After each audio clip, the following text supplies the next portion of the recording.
I untangle dead people's lies for a living. I am a probate paralegal at a mid-sized estate law firm in St. Louis. My days belong to verifying routing numbers, interpreting codicils, and watching siblings tear each other to shreds over antique credenzas. I understand the anatomy of a financial betrayal better than most. On a Tuesday afternoon at 4:15, my direct office line rang. The caller ID displayed Grace Point Megachurch. That was the sprawling glass-front campus my younger sister Harper treated like a country club. I picked up the receiver. A man with a voice steeped in practiced pastoral warmth spoke my name. He introduced himself as Pastor Thomas Reed. He said he was calling to personally extend his deepest gratitude for my breathtaking generosity. I set my pen down on my desk. The metal clicked sharply against the wood. I asked him what he meant. He told me the church had just processed a cashier's check in my name for their new community center capital campaign. He read the number aloud: $95,214.33.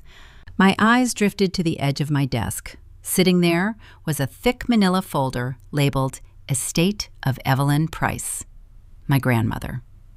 The probate lock was scheduled to lift next week, releasing that exact sum to me in cash, along with a safe deposit box holding her vintage jewelry collection. The smell of old paper and dust from the file suddenly felt heavy in the air. I did not scream. I did not gasp. I held the phone against my ear and listened to the hum of the fluorescent lights overhead. Welcome back to Vega Vengeance, where blood is thick, but bank statements are thicker. If a relative has ever made you feel like your boundaries are just suggestions, you will understand this story. Drop your age in the comments, hit subscribe, and tell me if you have ever had to protect yourself from the people who were supposed to protect you. Because the name signed on the back of that cleared check is something I still see when I close my eyes. I should back up. I did not hang up on Pastor Reed. I let him finish his prepared speech about how my seed of faith would yield a harvest of blessings. When he paused for a breath, I spoke. My voice came out flat, measuring out the words the way I measure ledger entries. Pastor Reed, I said, I have not authorized a single dollar to your church. I have not written a check, and I have not signed a transfer release. The pastoral warmth evaporated from the line. I heard the faint rustle of paper on his end. He told me he was looking at the physical check, and it clearly had my signature on the endorsement line. I felt a cold pressure build behind my ribs. I knew the only person who had current access to the estate escrow account, the executor, my father, Richard. I told the pastor to scan the front and back of the cleared check and email it to my work address immediately. I did not ask him if he could do it. I instructed him to do it. He stammered something about consulting the church administration. I cut him off. I told him if that email did not hit my inbox in 5 minutes, my next call would be to the St. Louis Police Department Fraud Division to report a stolen inheritance. I hung up the phone. I pulled a fresh, blank legal pad from my drawer and uncapped my pen. Noise is the enemy of accuracy. I did not need to cry, and I did not need to call my father to beg for an explanation. I needed a paper trail. The email from Pastor Thomas Reed arrived in my inbox exactly 4 minutes after I hung up the phone. It contained a single PDF attachment. I opened it. The screen illuminated the high-resolution scan of a cashier check drawn from the First National Bank of Missouri. The payee was Grace Point Megachurch. The amount was printed in crisp black ink. The signature on the endorsement line spelled out my name, but the handwriting belonged to the woman who taught me how to hold a pencil, my mother. I minimized the email and opened a new browser window. My fingers moved across the keyboard with the muscle memory of 1,000 identical tasks. I logged into the Missouri Secure Judicial Portal.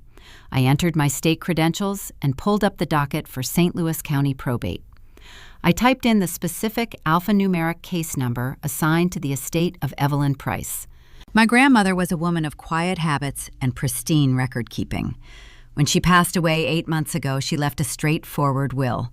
She appointed my father, Richard, as the executor.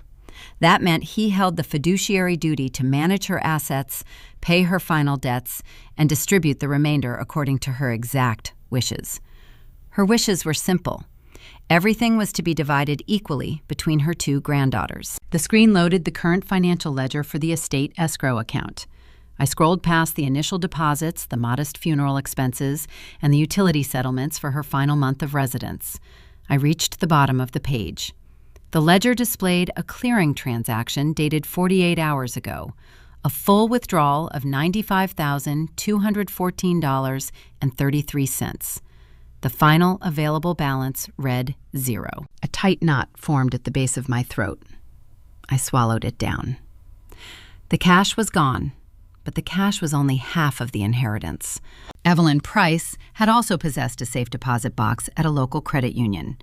Inside that steel drawer sat a velvet tray holding her vintage jewelry collection. I knew exactly what was in there because I had personally cataloged it for the preliminary estate inventory. There were modest pieces like pearl stud earrings and gold chains, but the centerpiece was a 1920s Ceylon sapphire pendant. It was set in intricate silver filigree and suspended from a delicate platinum chain.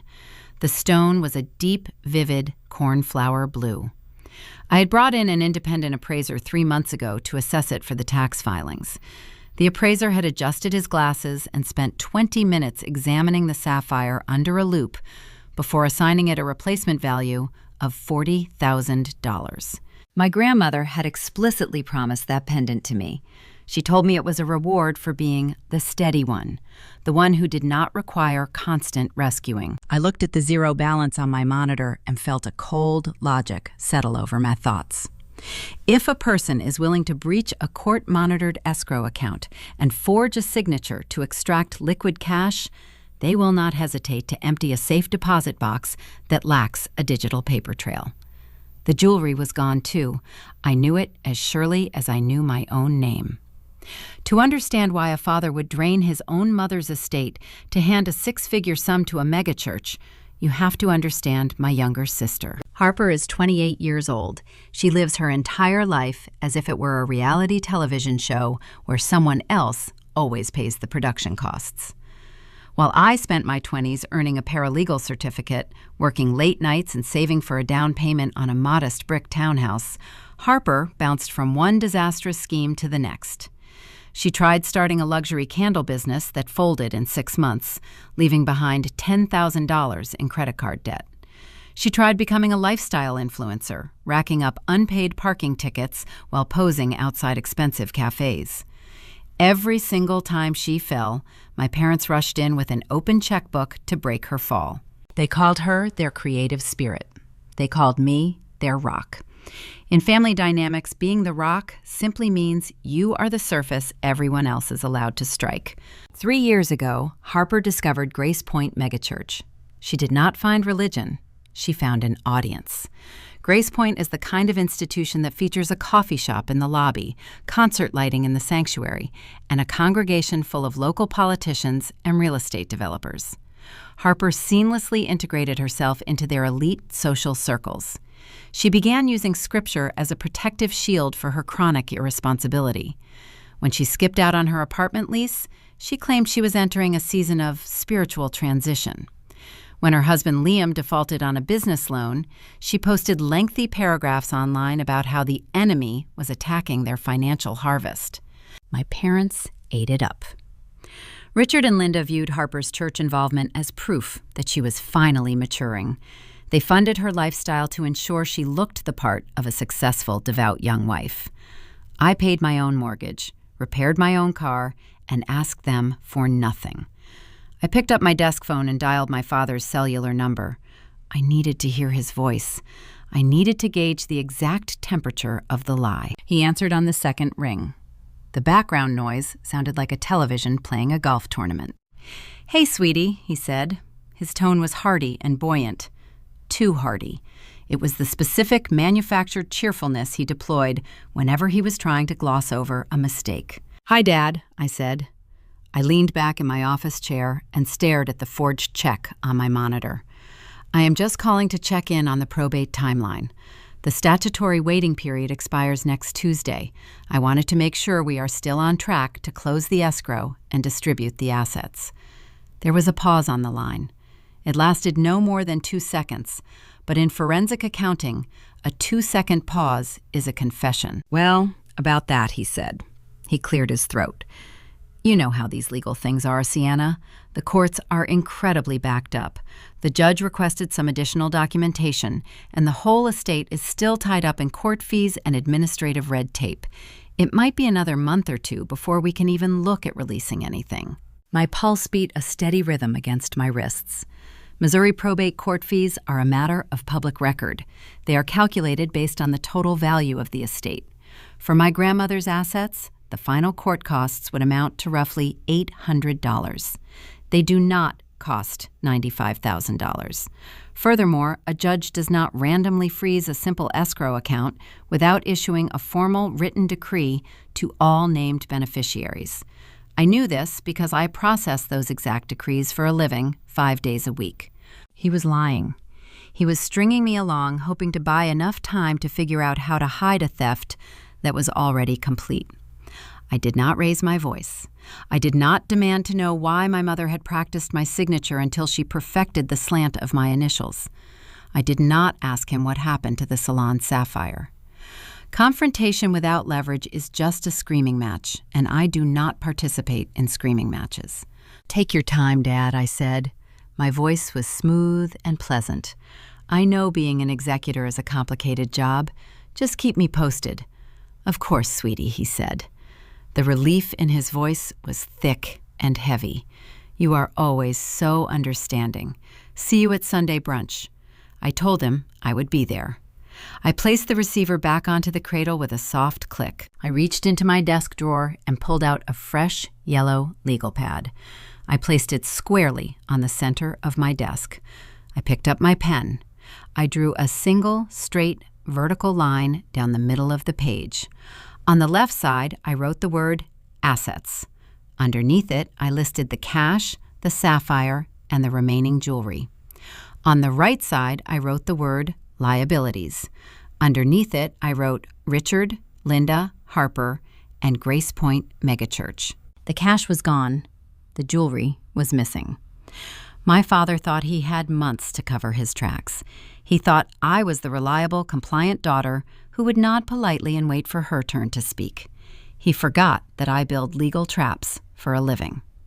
The traditional family Sunday brunch was only 4 days away. I needed to attend. I needed to sit at their dining table, eat their food, and watch them perform their perfect lives. I needed to observe the crime scene up close. The sprawling suburban neighborhoods of Chesterfield, Missouri, operate on a very specific currency. It is not just about the square footage of your property or the make of the car parked in your driveway. It is about the pristine maintenance of an illusion. My parents treated their 4-bedroom colonial as a stage set. Every Sunday at noon, they hosted a mandatory brunch.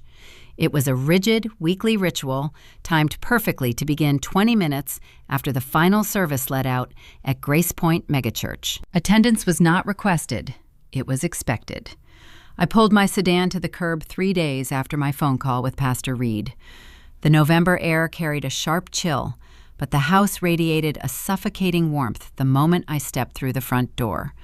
The foyer smelled of roasted garlic, heavy butter, and the synthetic vanilla of an expensive plug-in air freshener. I walked into the kitchen and found my mother standing at the quartz island. Linda wore a pressed silk blouse and a delicate silver chain. She was busy dismantling a cardboard bakery box. Inside sat a lemon meringue pie featuring a neon yellow filling and a weeping crown of stiff sugar peaks. I watched her carefully slide a spatula underneath the crust and transfer the pastry onto a heavy ceramic serving platter. She smoothed the edges with a butter knife, hiding the evidence of the bakery cardboard. That pie was a recurring guest at our Sunday table. It represented the exact brand of maternal care my mother preferred. It was bright sweet on the surface and required zero actual effort to produce.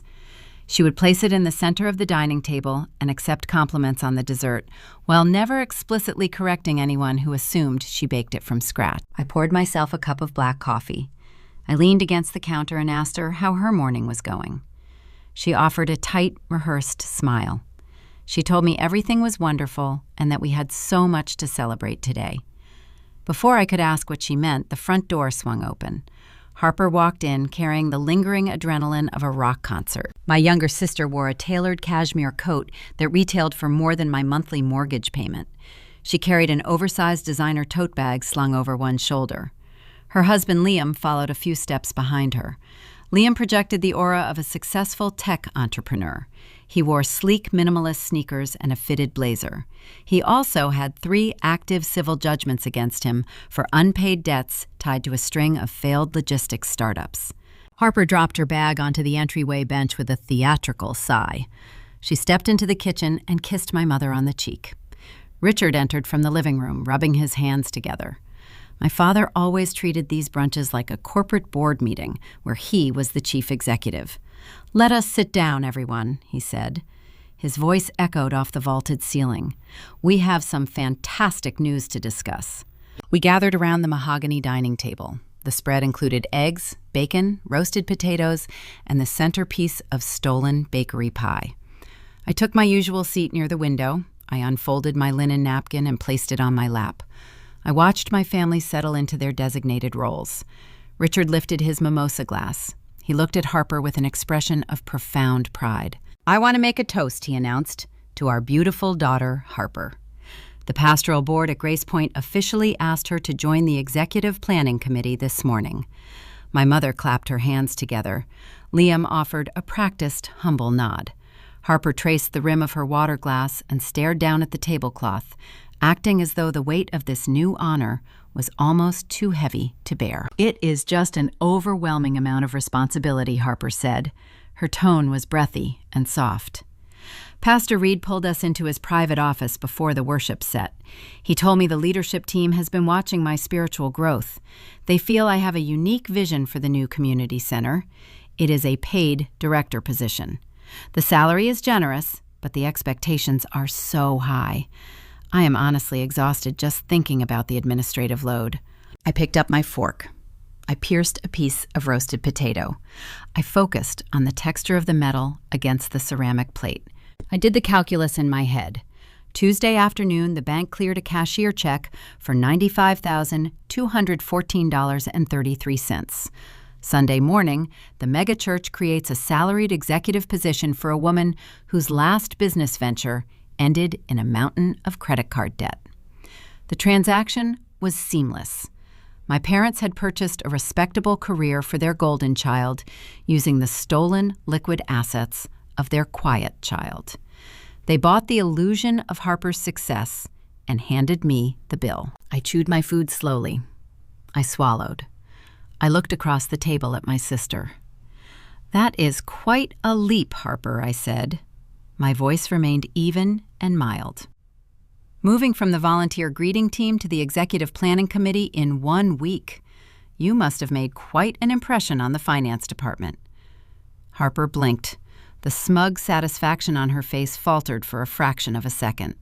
She reached for her napkin. "Well, it is not about finance, Sienna," she said.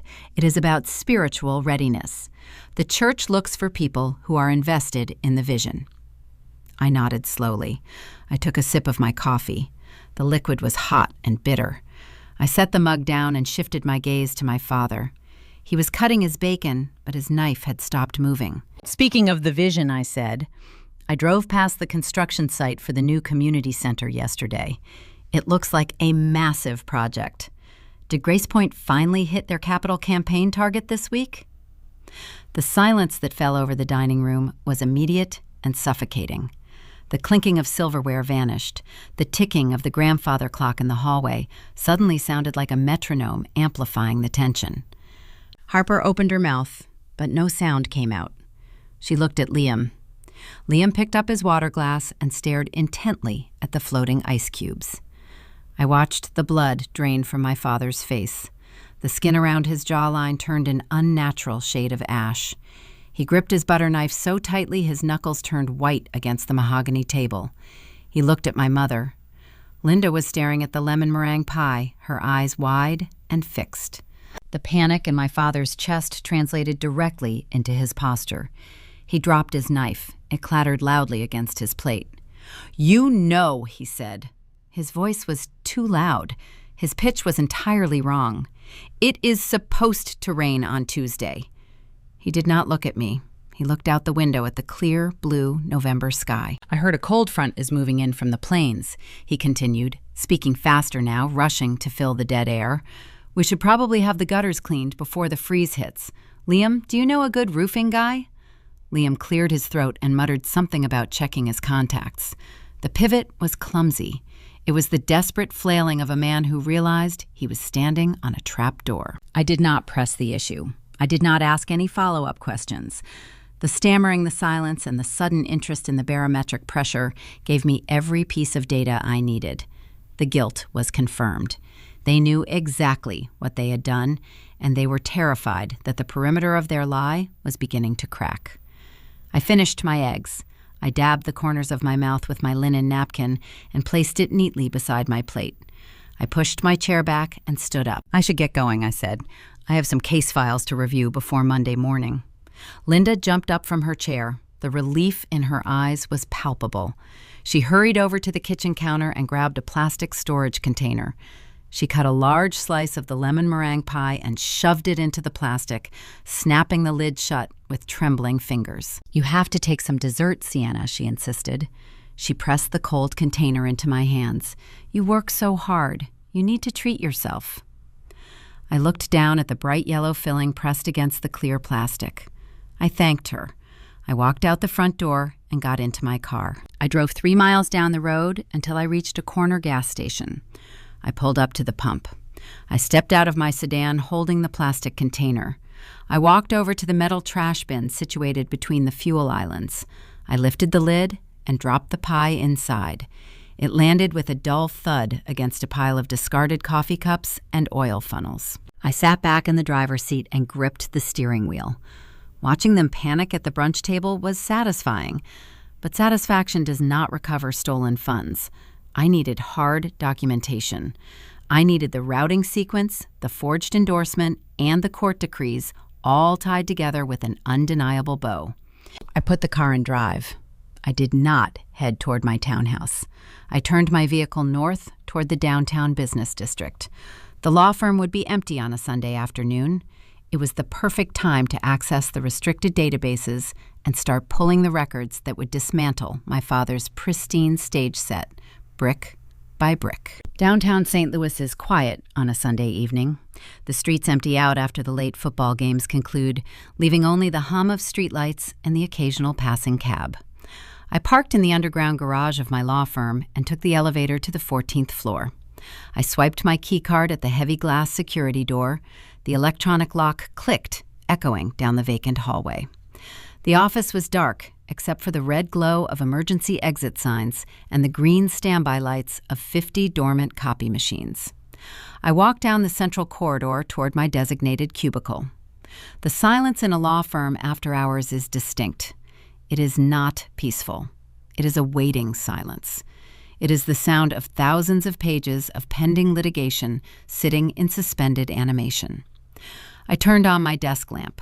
The warm yellow bulb illuminated my dual monitors, my ergonomic keyboard, and the framed paralegal certificate hanging on the fabric partition. I set my purse on the floor. I did not turn on the overhead lights. I did not need them.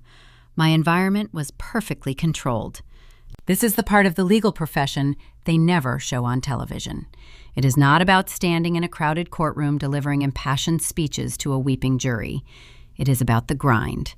It is sitting in a cheap ergonomic chair for 6 consecutive hours, tracing a single string of numbers across multiple financial institutions until you find the knot. I logged into my workstation. I opened the secure portal for our proprietary legal database and tied my search query to my personal billing code. I started with the foundational documents. I pulled the public property records in St. Louis County. I downloaded the deeds, the mortgage histories, and the municipal tax assessments for my parents' 4-bedroom colonial house. I wanted a clear picture of their declared assets. Then I moved to the county court filings. I requested the exact chronological sequence of my father's actions, acting as the executor of the Evelyn Price estate. In the state of Missouri, an executor holds a very specific kind of power. It is a power built entirely on the assumption of ethical behavior. The probate court grants the executor a letter of testamentary. That certified document is essentially a golden ticket. It allows the holder to walk into any financial institution and liquidate the deceased person's life savings. The legal system assumes the executor will act with strict fiduciary duty. It assumes a father will not steal from his own flesh and blood. My father walked into the First National Bank branch on a Tuesday morning. He presented his letter of testamentary to the branch manager. He requested a cashier check for $95,214.33 drawn directly from the estate escrow account. He instructed the teller to make the check payable to me. That was his legal obligation to the court. The teller printed the check, handed it across the counter, and marked the escrow account closed. But that piece of paper never reached my hands. I opened my email inbox. I clicked on the PDF file Pastor Reed had sent me 3 days ago. The high-resolution scan of the cashier check filled my right monitor in stark black and white. I stared at the endorsement line printed on the back. It was supposed to be my signature, authorizing the transfer of my inheritance to the megachurch. I leaned closer to the screen. I study forged documents for a living. You learn very quickly that people trying to fake a signature always focus too much on the first letter and rush the rest of the name. They mimic the general shape, but they forget the unique muscle memory of the actual person. My signature is sharp and angular. The ink presses deep into the paper. The signature on the screen was round, hesitant, and light. The loop on the uppercase S was far too wide. The downward stroke on the uppercase P slanted heavily to the left instead of the right. I knew that leftward slant. I had seen it on thousands of birthday cards, grocery lists, and passive-aggressive sticky notes left on the kitchen counter during my childhood. It was the exact slant my mother used. Linda had taken the valid check my father generated. She sat at her pristine quartz island or her polished mahogany dining table, and she practiced writing my name on scrap paper until she felt confident enough to commit a crime. She endorsed the back of the check, signing my legal name, and adding the specific instruction to pay to the order of Grace Point Megachurch. The success of their fraud relied on a very specific vulnerability in the commercial banking system. When a third-party endorsed check is deposited into a high-volume commercial account, like a megachurch capital campaign, the receiving bank rarely scrutinizes the signature line. They process thousands of individual donations every single week. The clearinghouse software sees the church deposit slip, it sees an endorsement scrawl on the back of the check, and it automatically pushes the money through the system. My parents gambled on that administrative blind spot. They bet that the megachurch accountants would be too happy to receive nearly $100,000 to ask any difficult questions. They won the gamble. The funds cleared the automated clearinghouse network without triggering a single fraud alert. I reached into my bottom supply drawer and pulled out a red polyblend binder. I use red specifically for cases involving active, ongoing fraud. It is a visual cue to remind me of the stakes. I clicked the print icon on my screen. The laser printer down the hall whirred to life, cutting through the silence of the empty office. I walked over and collected the warm sheets of paper. I punched 3 holes into the left side of each page. I placed the original probate decree, showing my rightful inheritance, into the binder first. Then I added the bank transfer log, proving the exact hour the money left the escrow account. Finally, I added the high-resolution scanned copy of the forged cashier check. I closed the red cover. The smooth plastic felt cool against my palms. The narrative of my life had fundamentally shifted in the span of an hour. This was no longer a sad story about a family betrayal. It was not a private dispute over a misunderstood will or a disagreement about fairness. My parents had crossed a very distinct, permanent legal boundary. Forging a signature on a financial instrument worth nearly $100,000 is check fraud. Using my personal identity to authorize the transaction is identity theft. These are state-level felonies in Missouri. If a county prosecutor reviewed the contents of this red binder, Richard and Linda would not just face public embarrassment, they would face actual prison sentences, loss of their voting rights, and total financial ruin. I sat back in my ergonomic chair and stared at the ceiling tiles. The logical next step for most people discovering this kind of betrayal would be to pick up the phone. Most people would call their mother, demand a tearful explanation, and threaten to call the police if the money was not returned. I did not reach for my phone. Noise is the enemy of accuracy. Screaming at them would accomplish nothing. It would only give them the opportunity to hire a defense attorney, destroy secondary evidence, or concoct an elaborate cover story. I needed to let them believe their stage set was still perfectly intact. I needed them to feel safe. I looked at the red binder resting on my desk. The mechanical details of the theft were now fully documented. I knew exactly how they took the money from the escrow account. I knew exactly who forged the signature on the back. But the most important question remained entirely unanswered. Why?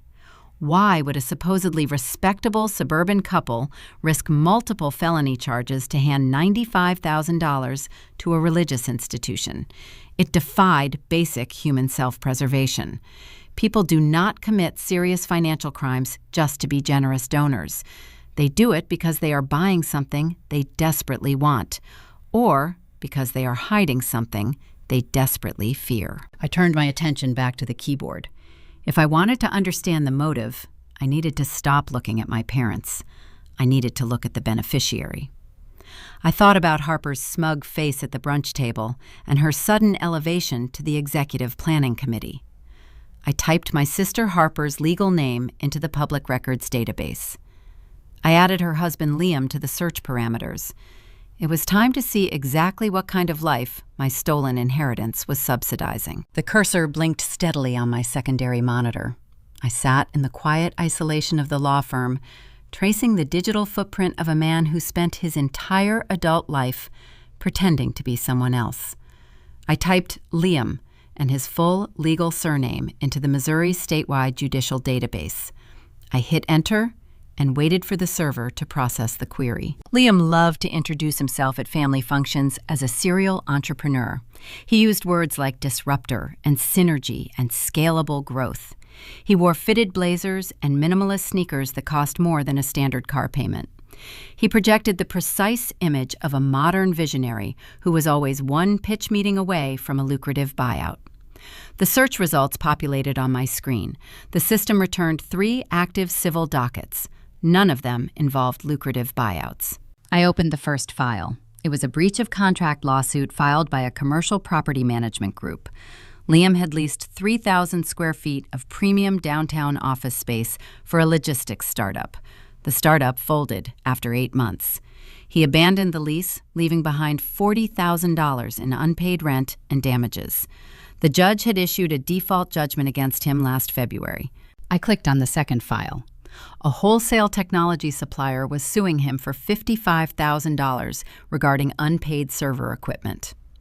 The third file was a petition for wage garnishment from a private lending firm attempting to recover a defaulted $60,000 personal loan. I leaned back in my ergonomic chair. The synthetic fabric compressed under my weight. I did the math in my head. $155,000 in active legal judgments. This was the suffocating reality hiding beneath Harper's tailored cashmere coats and her curated social media posts. Her perfect suburban life was entirely leveraged. She and Liam were drowning in a quiet, desperate kind of debt, the kind that destroys credit scores, drains bank accounts, and inevitably leads to a sheriff deputy knocking on your front door with foreclosure papers. My parents knew. They had to know. Richard and Linda always kept a close watch on Harper's financial temperature. Whenever the water rose too high, they threw her a life preserver. But a life preserver usually looks like a few $1,000s to cover rent or a generous check to pay off a credit card balance. It does not look like $95,000 handed directly to a religious institution. If your golden child is drowning in civil judgments, you do not give away nearly $100,000 in liquid cash to a church capital campaign. You pay the creditors. unless giving the money to the church solves the problem in a different way. I shifted my attention away from the judicial portal and opened a new browser tab. I typed in the web address for Grace Point Megachurch. The homepage loaded with high-definition video clips of the worship band and smiling congregants lifting their hands toward theatrical stage lights.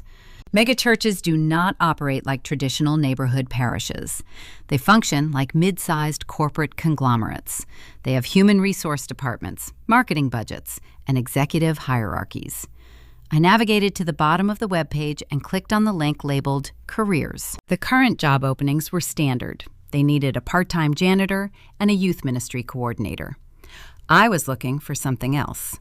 I opened the Internet Archive database and pasted the church web address into the search bar.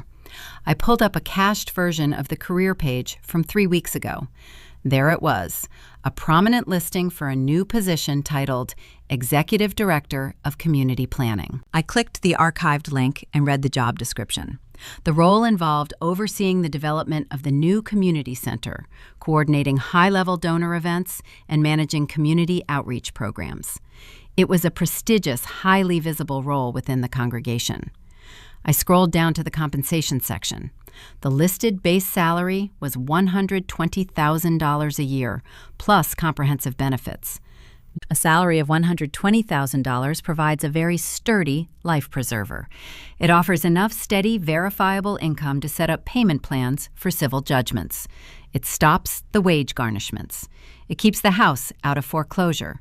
It allows Harper to maintain her elite status while quietly digging Liam out of his financial grave. But Grace Point Megachurch does not simply hand six-figure executive salaries to unqualified congregants whose only relevant experience is running a failed luxury candle business.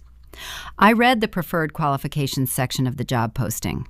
Most of the requirements were standard corporate rhetoric about leadership skills and communication. But the final bullet point was highly specific. It stated that preference would be given to candidates who demonstrated a profound financial commitment to the vision of Grace Point, specifically those recognized as diamond-level partners. I opened a new tab and searched the church capital campaign brochure. I found the donor recognition tiers listed on the final page. Silver partners contributed $5,000. Gold partners contributed $25,000. To achieve the status of a diamond-level partner, a family had to contribute a minimum of $75,000 to the building fund. The pieces of the puzzle locked together with a cold, heavy precision. The transaction was not a donation. It was a bribe. My parents realized that Harper and Liam were on the verge of total financial collapse. They needed a permanent solution to save Harper's pristine image. They saw the executive job posting at the megachurch. They knew Harper lacked the professional credentials to secure the role on her own merit, but they also knew how nonprofit fundraising operates. Money buys access.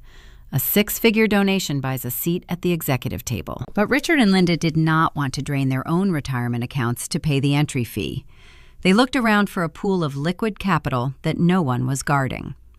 They looked at the estate of Evelyn Price. They walked into the bank on Tuesday morning and stole $95,214.33 of my inheritance.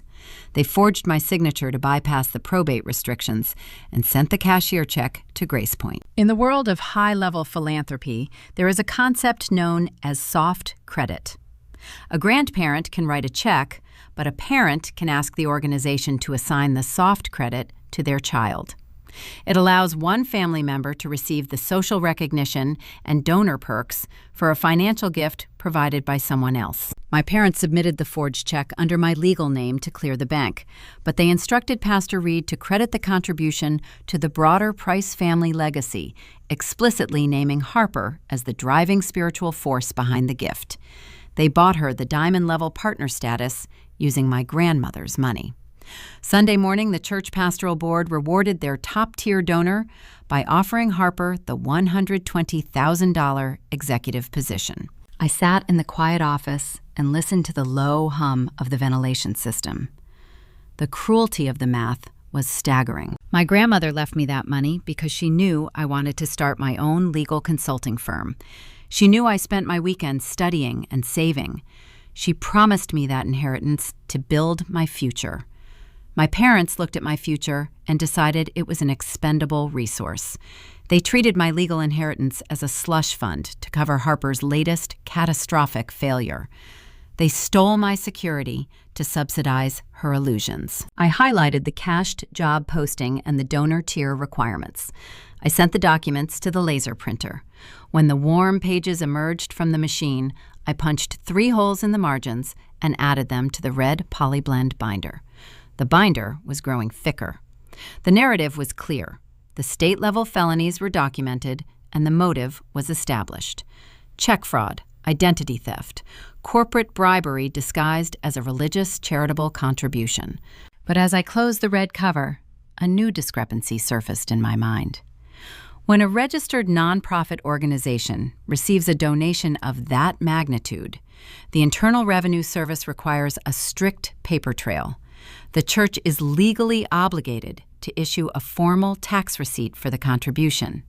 That receipt allows the donor to claim a massive charitable deduction on their federal income taxes. The cashier check was officially issued in my name. The forged endorsement was in my name, but I had not received any tax documentation from Grace Point Megachurch. If the church issued the receipt, where did they mail it? I opened the county property tax database again.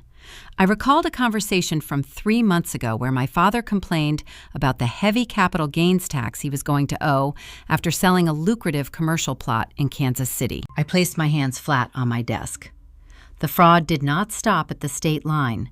If my parents diverted the church tax receipt to their own address, they were not just stealing my money to buy Harper a job. They were using my stolen money to erase their own federal tax burden. The digital clock in the lower corner of my monitor shifted to midnight. The law firm remained enveloped in that heavy, waiting silence. I sat in my ergonomic chair staring at the glow of the dual screens. The pieces of my parents' scheme were snapping together with the cold precision of a mechanical lock. They had stolen $95,214.33 to purchase my sister a high-paying executive position. That alone was a devastating betrayal. That alone constituted state-level forgery and identity theft. But greedy people rarely settle for solving only one problem when they can solve 2. I opened a fresh spreadsheet. I titled the document, Liability Projection. I needed to map out the secondary motive. 3 months ago, during a rare phone call that did not involve Harper, my father had complained bitterly about the commercial real estate market. Richard had spent his career dabbling in property speculation. He bought cheap, underdeveloped lots, held them for a decade, and waited for municipal zoning laws to change in his favor. He mentioned selling a specific parcel located in the industrial district of Kansas City. He complained about the heavy fiscal burden the sale would trigger. I opened the Jackson County Property Assessment portal. I typed in my father's holding company, LLC. The search engine returned a warranty deed recorded late last August. Richard and Linda had purchased the empty warehouse lot 15 years ago for $120,000. According to the recorded sale documents, they sold it to a luxury condo developer for $650,000. I typed those figures into my spreadsheet. The gross profit was $530,000. In the eyes of the Internal Revenue Service, that profit is classified as a long-term capital gain. The federal tax rate for their income bracket sits at 20%. Adding the Missouri state tax rate pushes the total liability higher. I created a formula in the adjacent cell to calculate their impending tax bill. The number flashed on the screen: $110,000. Richard and Linda were facing a 6-figure debt owed directly to the federal government. That bill would be due the following April. They had the cash from the property sale sitting in their accounts to cover it. But people who view their lives as a stage set loathe parting with their own liquidity. Cash in the bank represents security and power. Paying the government offers zero social return on investment. They wanted to keep their $500,000 profit intact. They also needed to fund Harper's megachurch bribe to save her from financial ruin. Solving both problems with their own money would have drained their resources significantly. They found a way to solve both problems using mine. I opened the Internal Revenue Service Digital Tax Code Directory. I navigated to the section detailing Schedule A, itemized deductions. When a taxpayer makes a verifiable financial contribution to a registered charitable organization, they are permitted to deduct that exact amount from their taxable income.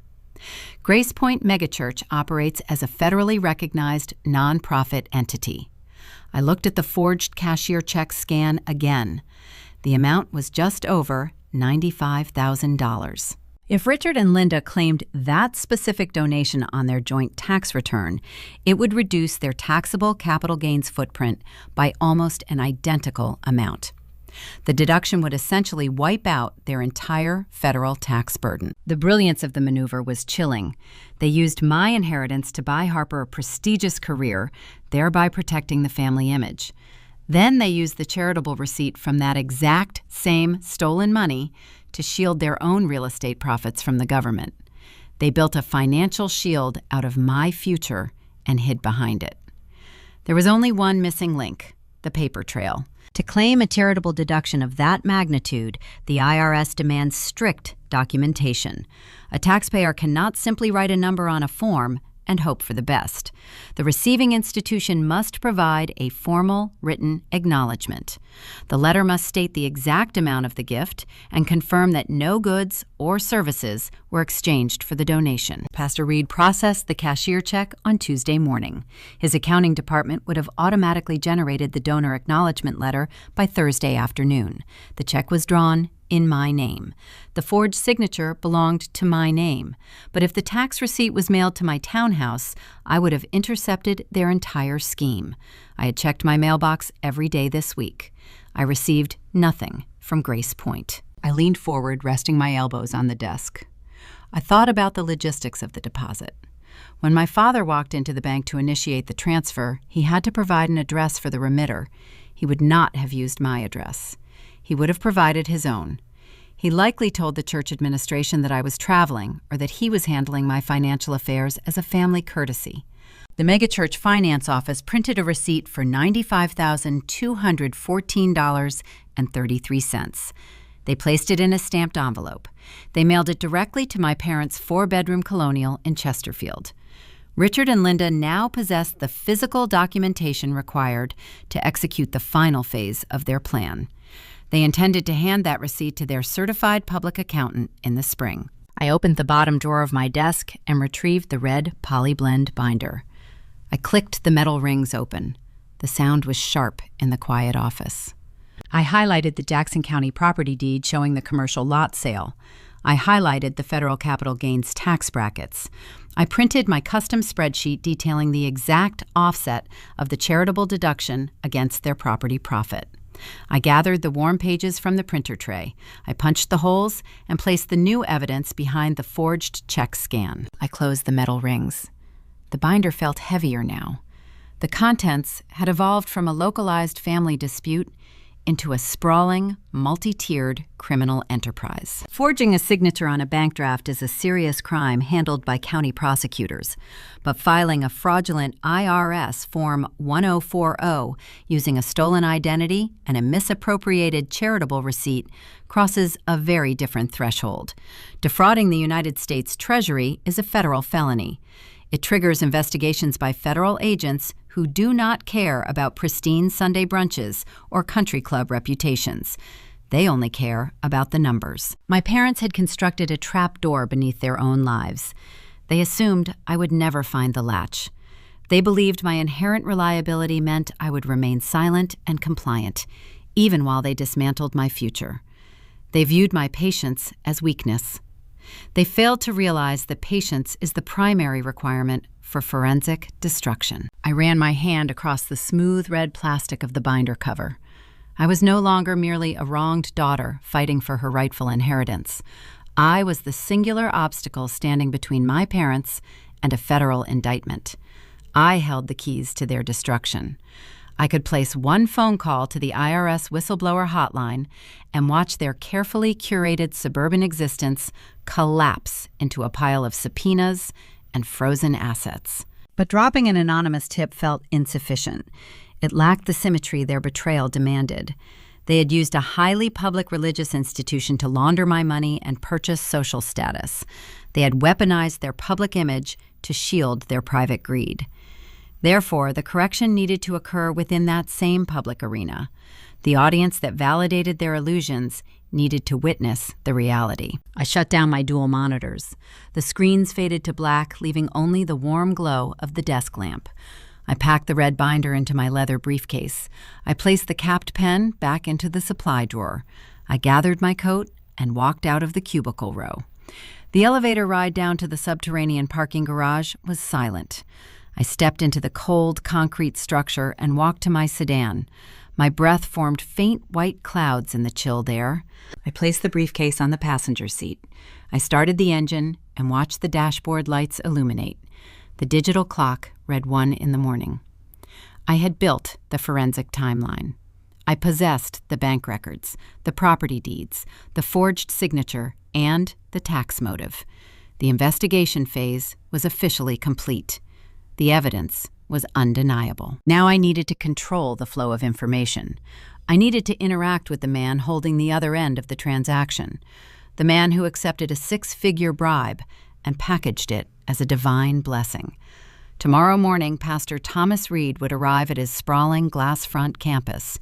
He would sit behind his mahogany desk and prepare for his upcoming Sunday sermon. He would expect another week of lucrative offerings and compliant congregants.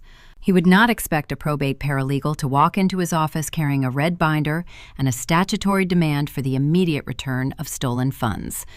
I put the car in gear and drove out of the parking garage. The streetlights of downtown St. Louis cast long, shifting shadows across the hood of my vehicle.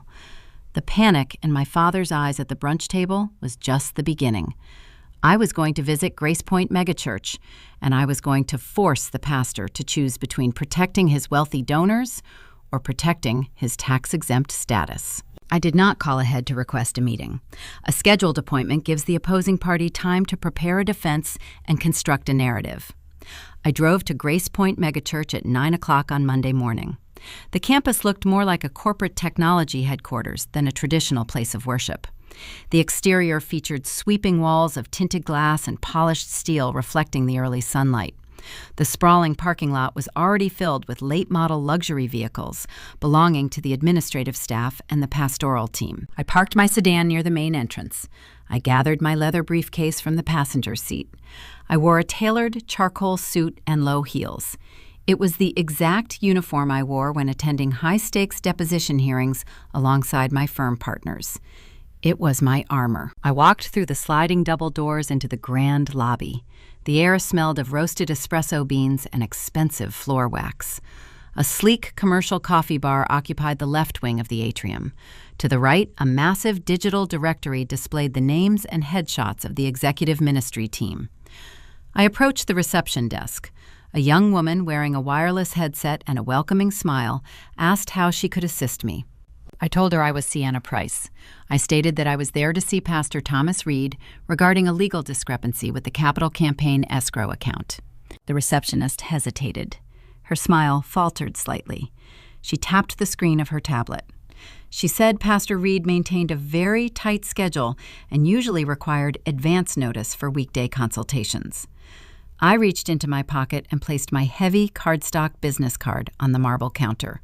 I instructed her to tell the pastor that the legal representative for the estate of Evelyn Price was waiting in the lobby, and that the subject of the meeting involved $95,000 of unverified and contested funds. The young woman looked at the embossed lettering on the card. She picked up her desk phone and spoke in a hushed, urgent whisper. Less than 2 minutes later, a set of frosted glass doors opened.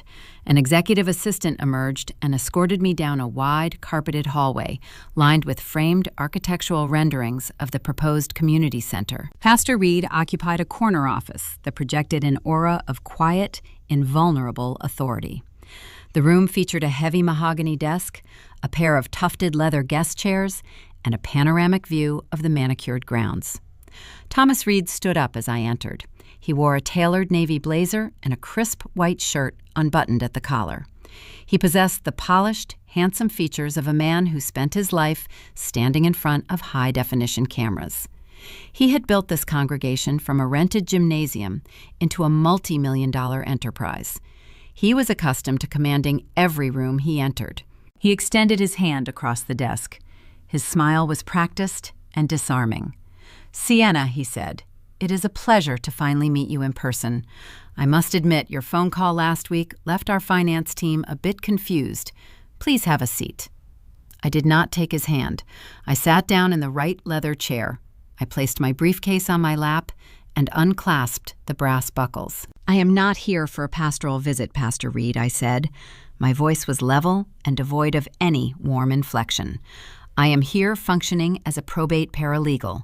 I am representing the sole legal heir to the liquid assets of the Evelyn Price estate."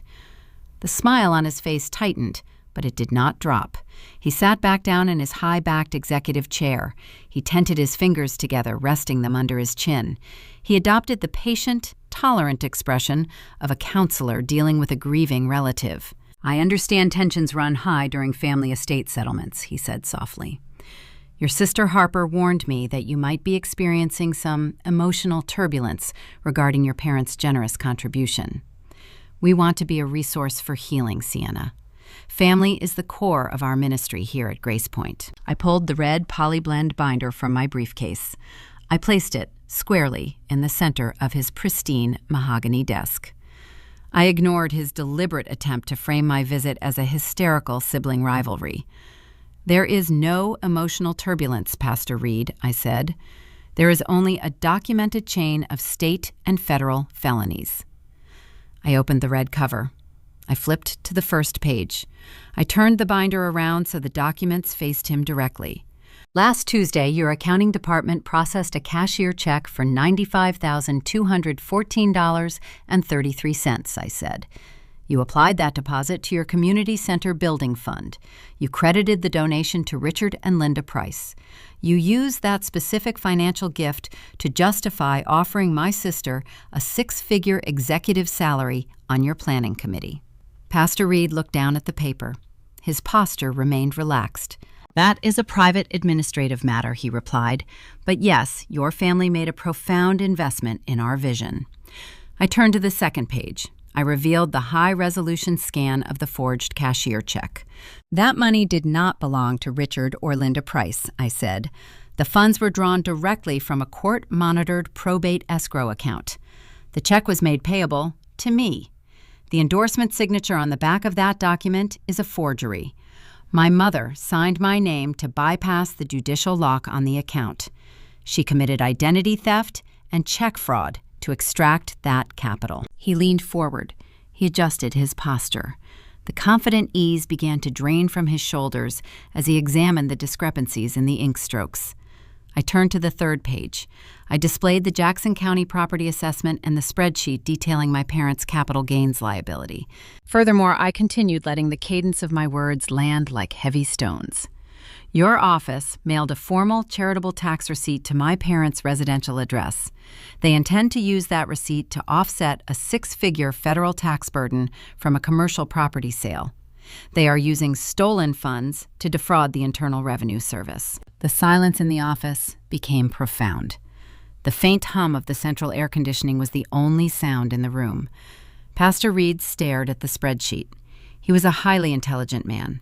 He understood exactly what he was looking at. He recognized the geometry of a legal trap.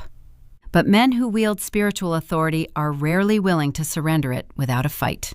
He tried to pivot. He closed the binder and looked at me with deep, sorrowful eyes. "Sienna," he whispered. The tone was heavy with manufactured empathy. "The world is full of broken people who make desperate choices. Your parents clearly wanted to help your sister find her calling.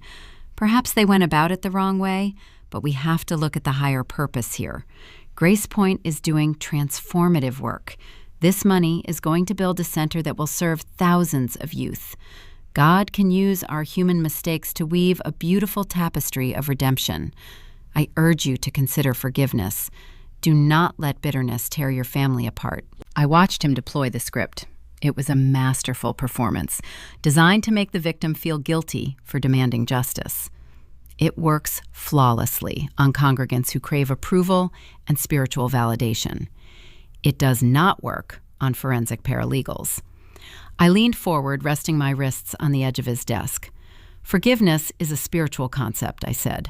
I'm here to discuss Missouri state law. His sorrowful expression hardened instantly. The pastoral warmth vanished, leaving only the cold calculation of a chief executive officer. Under the Missouri Penal Code, the moment you were informed that those funds were obtained through fraudulent means, your institution became an accessory to the crime, I said. If you choose to retain that money, you are knowingly harboring stolen assets. I have already drafted the police report regarding the forged endorsement. I have already completed the whistleblower forms for the Internal Revenue Service regarding the fraudulent tax receipt. I tapped my index finger against the closed cover of the red binder.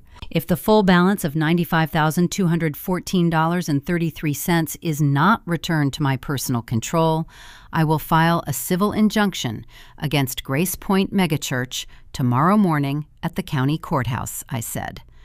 An injunction regarding stolen charitable funds triggers an automatic mandatory audit by the state attorney general. They will freeze your entire operational account. They will subpoena your board of directors. They will scrutinize every single donation your church has received over the past 5 years, looking for other systemic discrepancies.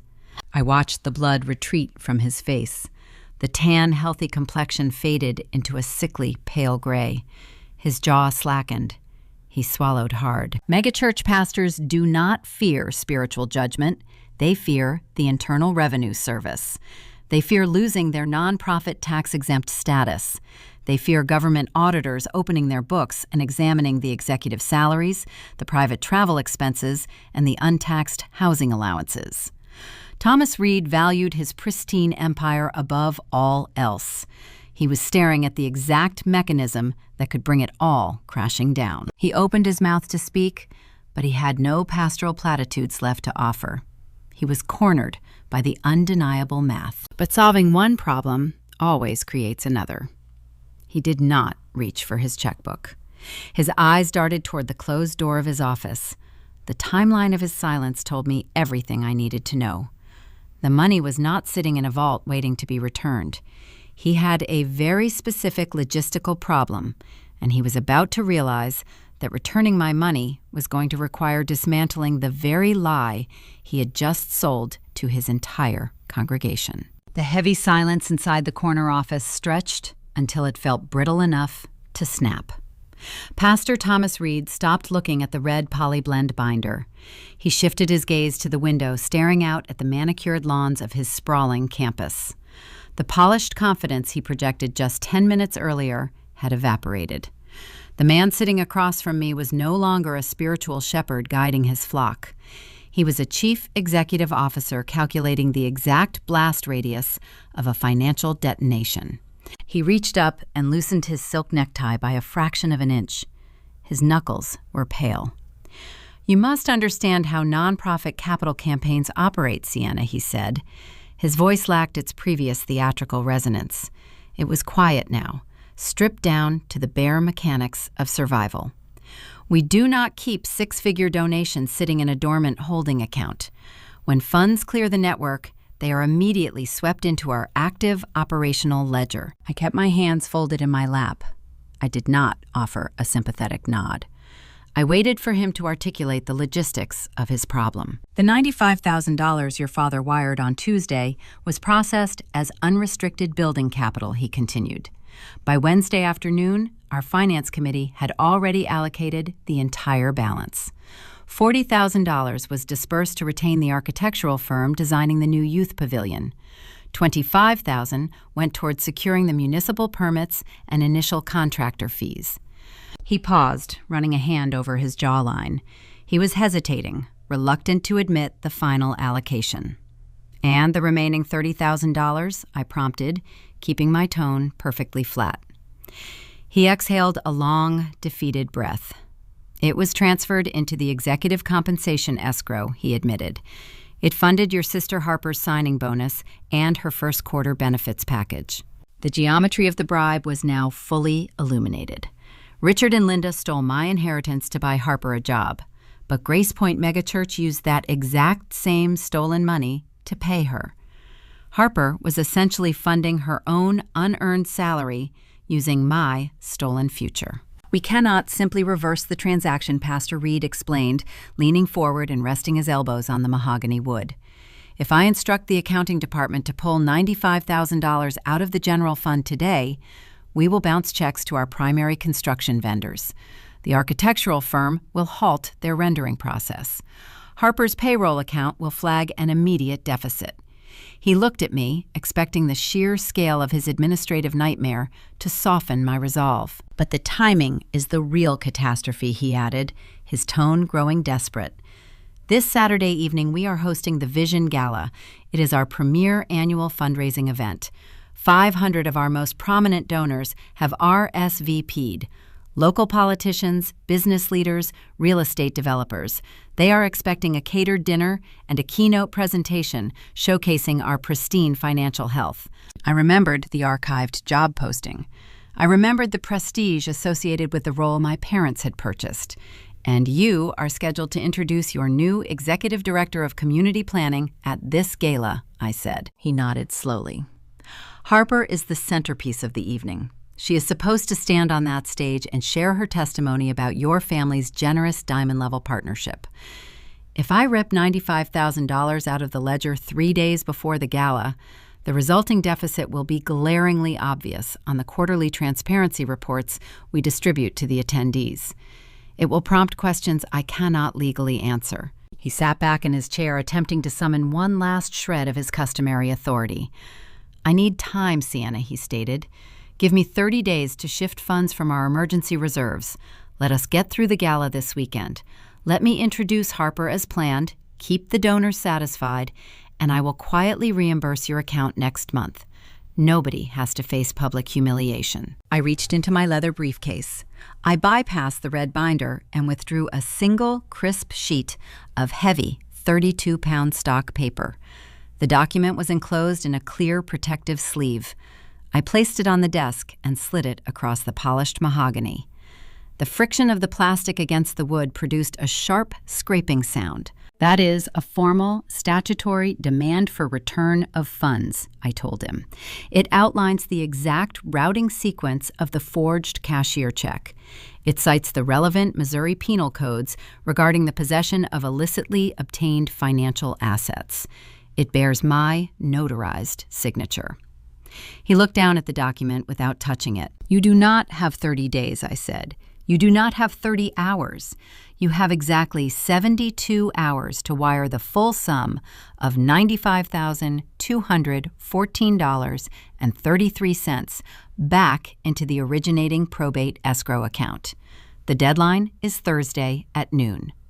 He opened his mouth to protest, to outline his budget constraints, again, to plead for a delayed timeline. If the digital wire transfer is not completed by 12:01 p.m. on Thursday, I continued, cutting off his defense, I will drive directly from my law firm to the county courthouse. I will file the civil injunction. The state attorney general will freeze your entire operational budget before the caterers even begin setting the tables for your gala on Saturday. The silence returned, settling over the corner office like falling snow. Thomas Reed was a survivor. He had spent 2 decades navigating church politics, wealthy egos, and municipal zoning boards. He possessed a ruthless instinct for self-preservation. I watched that instinct override his loyalty to the Price family in real time. He looked at the demand letter. He performed the grim calculus in his head. Harper was no longer a golden goose offering access to wealthy suburban capital. She was a radioactive liability. The forged check attached to her hiring package was a lit match dropped into the center of his tax-exempt empire. Paying back the money would cause a severe accounting headache.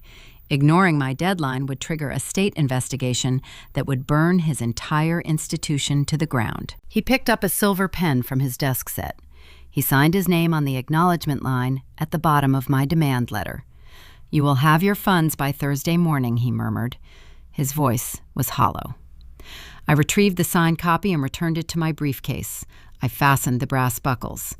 I stood up from the leather guest chair, smoothing the front of my charcoal suit.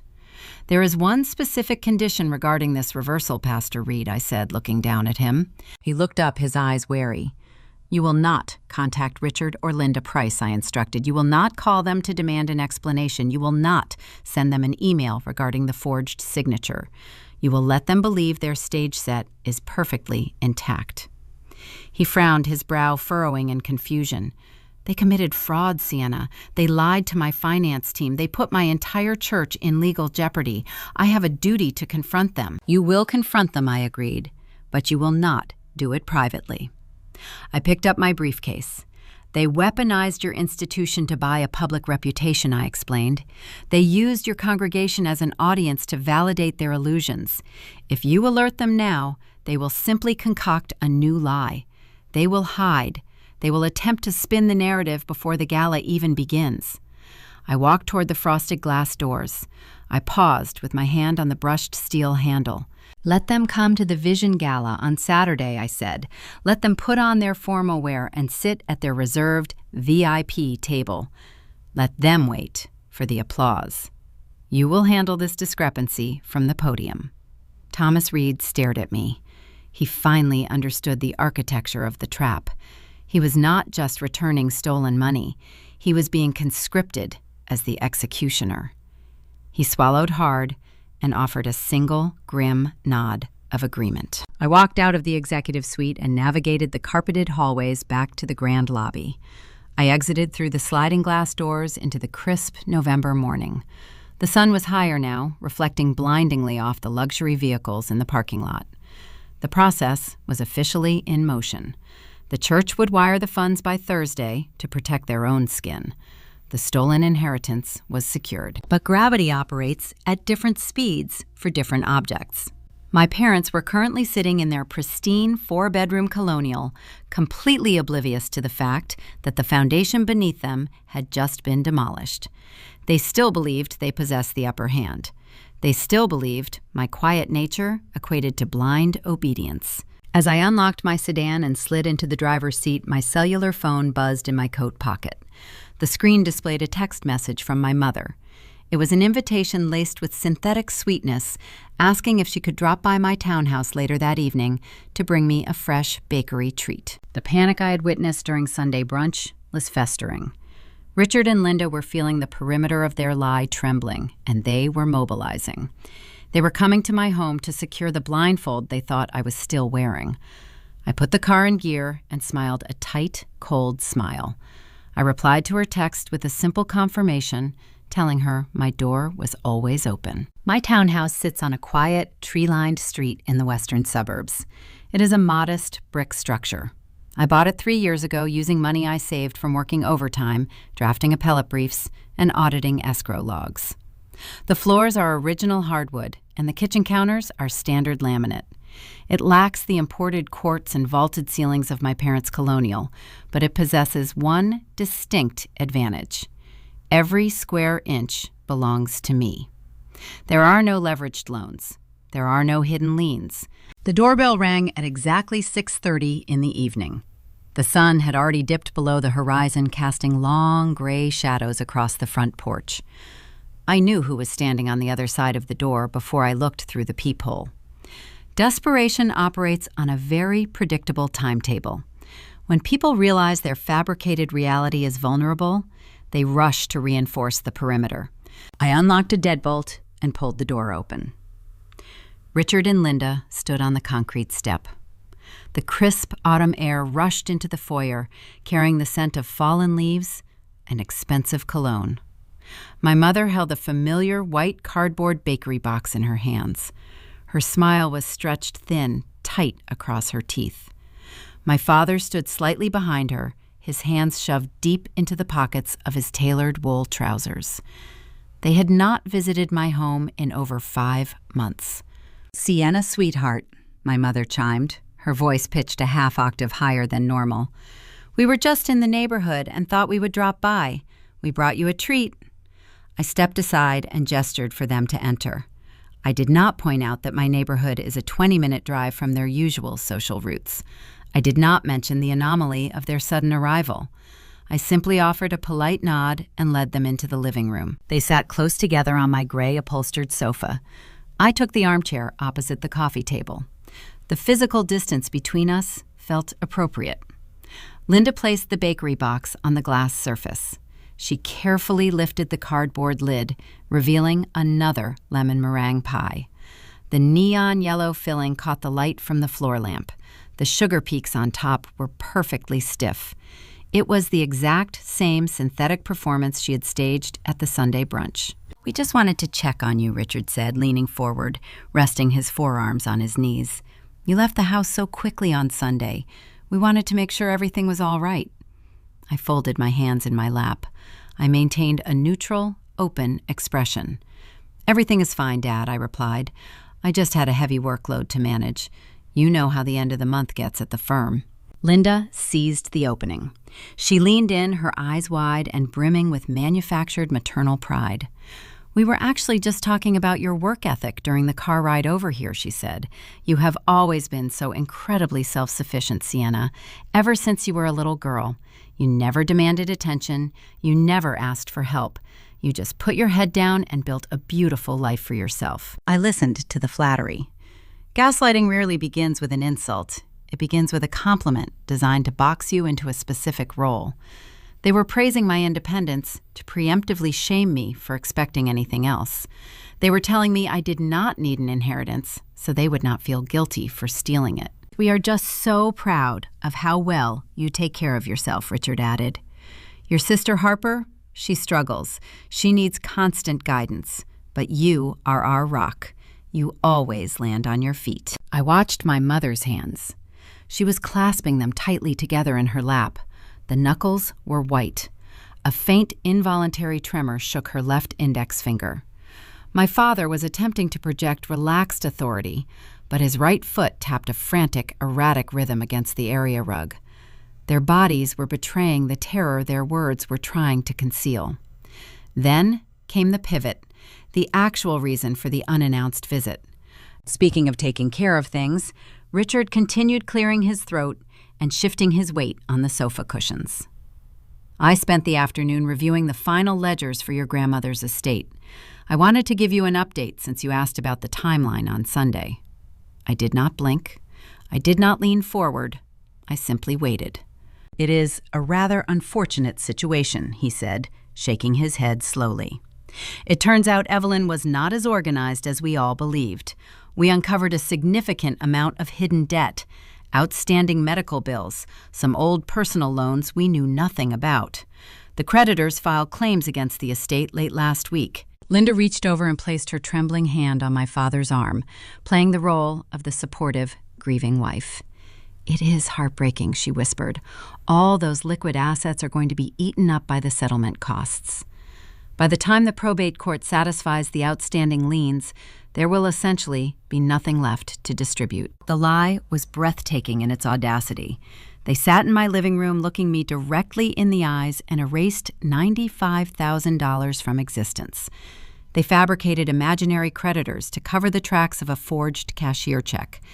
They assumed my quiet disposition meant I was too timid to verify their claims. They assumed I would simply accept the loss rather than initiate a conflict. I thought about the red polyblend binder sitting inside my leather briefcase in the hallway. I thought about the bank transfer log proving the money was routed to Grace Point Megachurch. I thought about the formal statutory demand letter sitting on Pastor Thomas Reed's mahogany desk, requiring the funds to be reversed in less than 48 hours. If I challenged their narrative right now, the trap would spring prematurely. If I demanded to see the itemized list of these imaginary debts, they would realize I possessed access to the court portal. They would panic. They would contact the megachurch to warn Harper. The element of surprise would vanish. I looked at my mother. I looked at my father.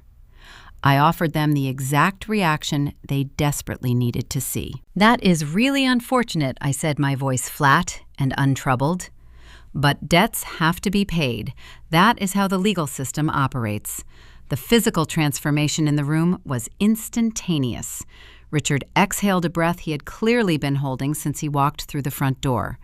The frantic tapping of his right foot ceased. Linda's shoulders dropped 2 inches. The tremor in her fingers vanished. They exchanged a brief, fleeting glance of profound relief. "Exactly," Richard said, his hearty, buoyant tone returning in full force. "It is a shame, but family is what truly matters. Money comes and goes. The important thing is that we have each other." I agreed, perfectly deadpan. Family is the most important thing. They stayed for another 20 minutes. They discussed the upcoming weather forecast. They talked about a new Italian restaurant opening downtown. They occupied the space pretending we were a normal family enjoying a normal evening. I offered them glasses of water, which they accepted. I listened to them chatter, knowing every word was hollow. When they finally stood up to leave, my mother pulled me into a stiff, performative embrace. The scent of her synthetic vanilla perfume clung to my collar.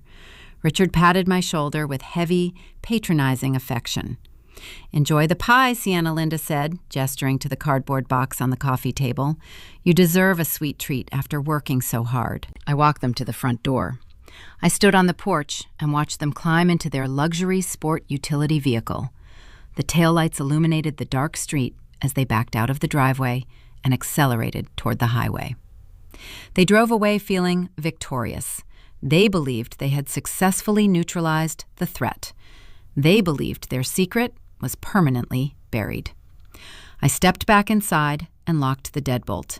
The townhouse settled into a deep quiet. I walked into the living room and picked up the bakery box. The pastry was heavy in my hands. I carried it into the kitchen. I did not reach for a knife. I did not fetch a dessert plate. I stepped up to the stainless steel sink and flipped the wall switch. The garbage disposal roared to life, a harsh, grinding mechanical sound echoing off the laminate counters. I opened the cardboard lid. I tipped the box forward. The pristine lemon meringue pie slid out of the packaging. It hit the drain, and the steel blades grabbed the crust, pulling the entire confection down into the dark.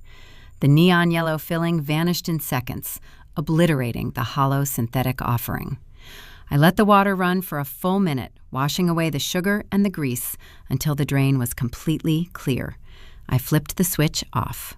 The silence returned. My parents thought they had secured their stage set. They did not realize the curtain was about to rise.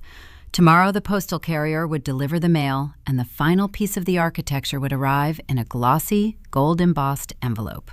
The postal carrier arrived precisely at 3 o'clock on Wednesday afternoon. I stood by the front window of my living room watching him slide a stack of envelopes into my aluminum mailbox. After his truck rolled down the street, I stepped outside into the crisp autumn breeze to collect the daily delivery. Hidden between a local grocery circular and a utility bill was a thick, square envelope made of heavy ivory cardstock. The return address featured the stylized gold foil logo of Grace Point Megachurch. I carried the stack inside and set the mundane envelopes on the kitchen counter. I held the ivory square in my hands, feeling the distinct texture of expensive cotton blend paper. Megachurches spare no expense when courting their high-tier donors. I slid my index finger under the seal and opened the flap. Inside rested a formal invitation to the annual Vision Gala. The calligraphy was elegant, outlining an evening of catered dining, silent auctions, and a keynote address celebrating the future of the community center. Tucked behind the main card was a smaller, handwritten note. The looping, frantic cursive belonged to Harper. "I secured a seat for you at our VIP table," the note read. "It is going to be such a beautiful evening. I am so relieved we can all celebrate my new chapter together as a unified family." I read those 2 sentences multiple times. The sheer delusion required to write those words was staggering. Harper genuinely believed her new executive status was a divine blessing, or perhaps a testament to her own unrecognized brilliance. She remained blissfully ignorant of the forged signatures, the drained escrow account, and the federal tax evasion shielding her unearned salary. She just wanted an audience to witness her coronation. I walked over to my laptop sitting on the dining table. I typed the provided web address into my browser to access the digital RSVP portal. The screen prompted me to enter my name and confirm my attendance. I checked the box labeled yes. I requested the vegetarian meal option. I clicked Submit. The system generated a cheerful confirmation page, thanking me for my anticipated presence. If I was going to attend a coronation, I needed appropriate attire. During my lunch hour on Thursday, I drove to a high-end boutique located in the upscale commercial district. I typically purchased my work clothing from sensible department store clearance racks. I preferred garments that blended into the background of a busy law firm. But Saturday evening required a different approach. I was not attending the gala to blend in. I was attending to dismantle an empire. I bypassed the racks of glittering evening gowns and pastel cocktail dresses. I approached a section dedicated to designer business wear. I selected a tailored black wool blend suit. The jacket featured sharp, structured lapels and a suppressed waist. The trousers were cut with exact geometric precision. I carried the garments into the fitting room and pulled the heavy curtains shut. I slipped into the suit and turned to face the full-length mirror. The dark fabric absorbed the overhead lighting. It fit like a second skin. It projected cold, undeniable authority. My sister relied on expensive cashmere and designer labels to construct a fragile illusion of wealth. My parents relied on synthetic bakery pastries and country club memberships to project suburban perfection. They used physical objects to hide their profound internal decay. I smoothed the lapels of the dark jacket. I was not using this suit to hide anything. I was using it as armor. I handed my credit card to the sales associate and carried the garment bag back to my sedan. Friday morning arrived with a gray, overcast sky. I sat at my kitchen counter holding a cup of black coffee. The deadline I had issued to Pastor Thomas Reed was rapidly approaching. I opened my secure judicial portal and navigated to the Evelyn Price estate ledger. I refreshed the screen at exactly 11:45. A new transaction populated at the top of the digital page. An incoming wire transfer originating from the Grace Point operational account. The amount matched down to the final penny. $95,214.33. Thomas Reed had performed the grim calculus and chosen self-preservation. He quietly returned the stolen funds to avoid a state attorney general injunction. The money was officially secured. My grandmother's legacy was intact. The megachurch pastor had saved his own tax-exempt status by silently cutting the rope holding my parents suspended in midair. Richard and Linda were now free-falling without a parachute. They just had not hit the ground yet. I picked up my cellular phone and opened my message thread with my father. I needed to ensure he felt entirely secure heading into the weekend. A trapped animal is only dangerous if it realizes it is confined. Just finalizing my plans for tomorrow night, I typed, I am looking forward to the gala. I will be there to support the family. I sent the text. The dual meaning of the phrase provided a dark, quiet satisfaction. I was indeed supporting the family by terminating the parasitic dynamic that had poisoned it for decades. Less than a minute later, 3 gray typing dots appeared on my screen. Richard replied swiftly. "We cannot wait to see you, sweetie," his message read, followed by a string of 3 red heart emojis. It means the world to us. I am so incredibly proud of both my girls. I stared at those colorful digital hearts. A man who forged his own daughter's name to drain a 6-figure inheritance was sending cartoon affection through a glowing screen. He genuinely believed his Tuesday evening gaslighting visit had worked. He thought I was subdued, pacified, and blind to his sprawling financial crimes. I locked my phone and set it face down on the laminate counter. Friday evening settled over the townhouse. The neighborhood grew quiet as the streetlights flickered on. I walked into my home office and retrieved the red polyblend binder from my leather briefcase. I placed it on the desk and clicked the metal rings open. The forensic timeline was flawless. The trap was fully constructed. Now I simply needed to package the consequences. I extracted a fresh manila folder. I pulled out the secondary copies of my meticulously gathered evidence. First, I reviewed the Internal Revenue Service Form 3949A. The information referral document is specifically designed for reporting suspected tax fraud. I had populated the empty fields using sharp black ink. I listed Richard and Linda Price. I included their social security numbers, their residential address, and the exact date of their commercial property sale in Kansas City. In the narrative section, I detailed their impending attempt to claim a fraudulent charitable deduction using a misappropriated tax receipt to offset their capital gains liability. Next, I reviewed the drafted incident report addressed to the St. Louis Police Department Financial Crimes Division.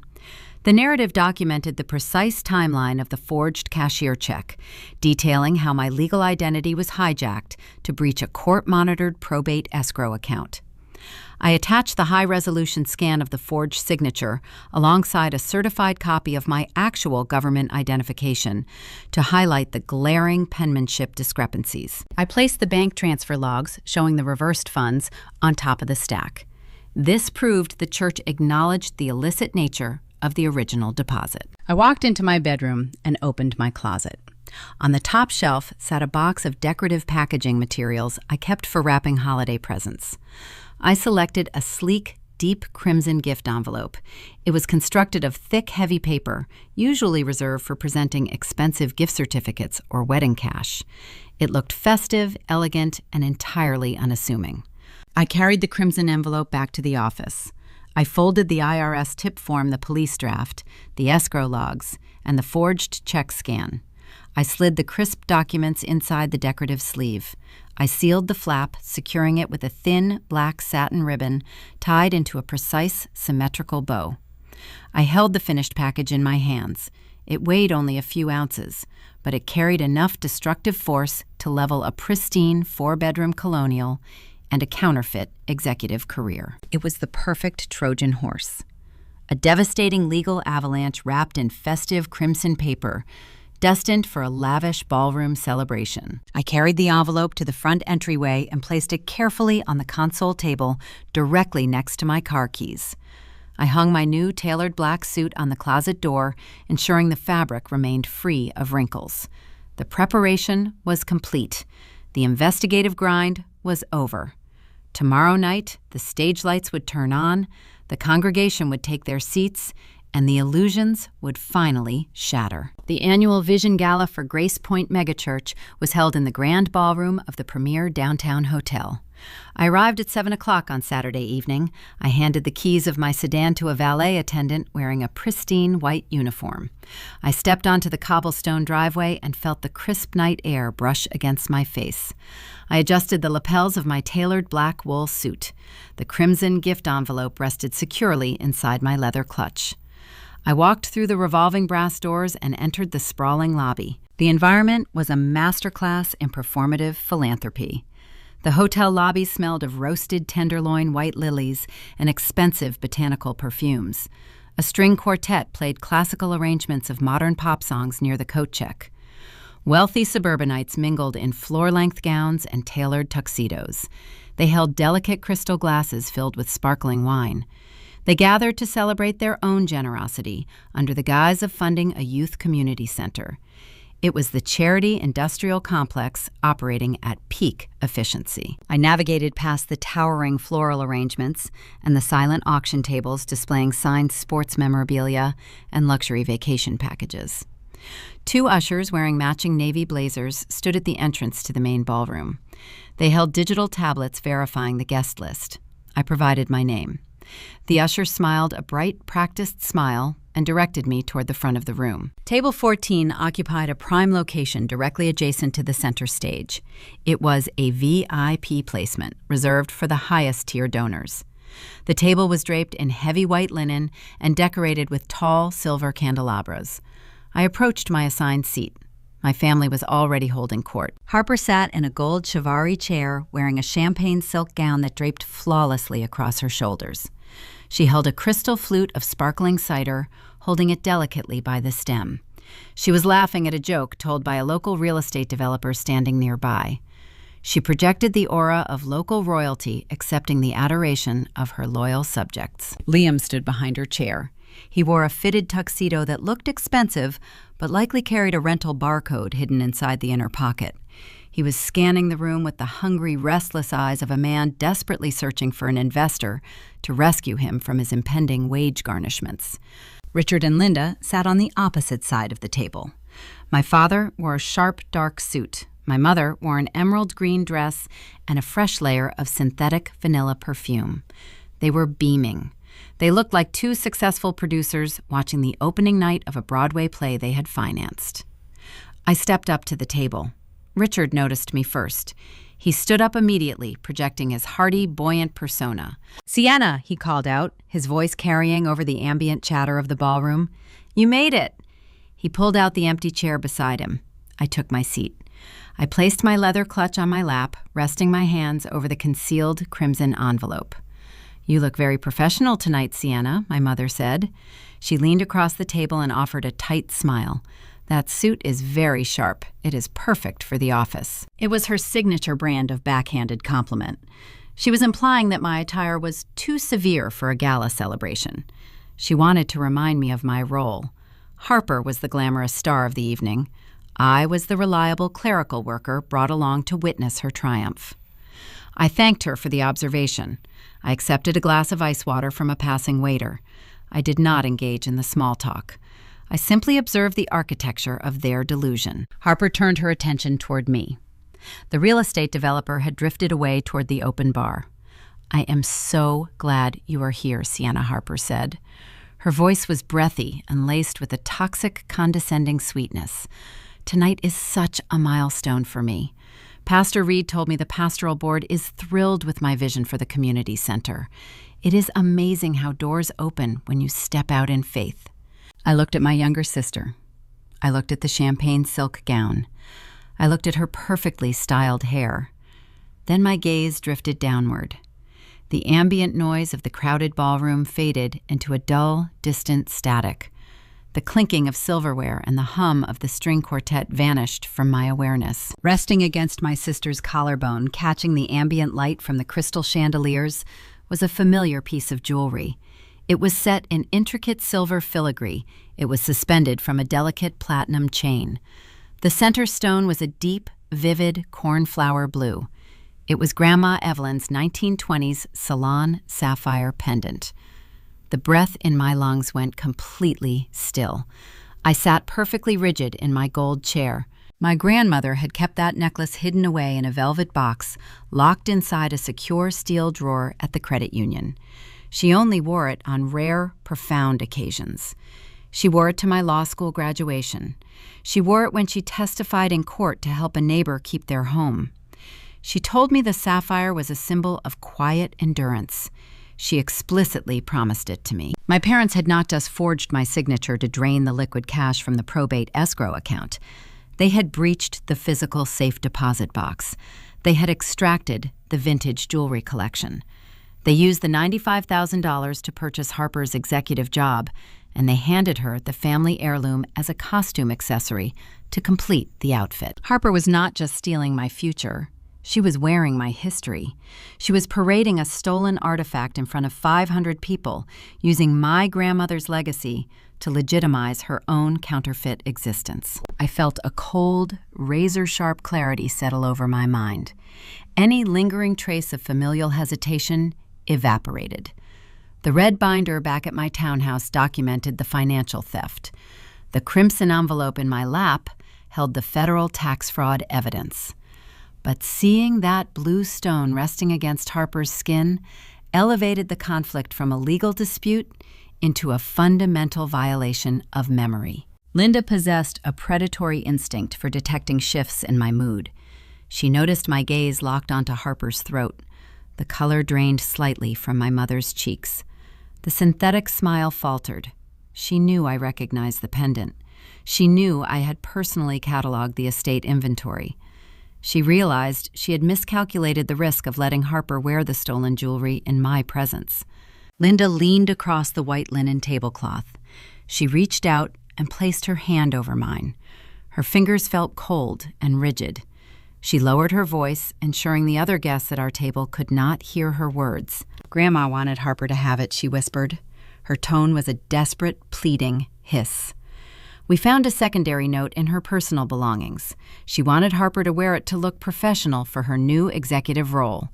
"She knew you would understand, Sienna. You have always been so practical about material things." The lie was stunning. Linda was retroactively altering the stated wishes of a dead woman to justify a felony theft. She was deploying the ultimate gaslighting tactic. She was demanding that I deny my own reality to protect her stage set. I did not pull my hand away. I did not raise my voice. I did not accuse her of perjury or theft. Noise is the enemy of accuracy. I let the silence stretch between us until her underlying panic began to vibrate through her fingertips. I looked directly into my mother's eyes. I summoned a tight, terrifying smile. It was the kind of smile that does not reach the eyes. It was the smile of a trap snapping shut. "It looks exactly how it is supposed to look," I replied. My voice was smooth and perfectly measured. The subtext was a loaded weapon. To my mother, the sentence sounded like a concession. To me, it was a factual statement.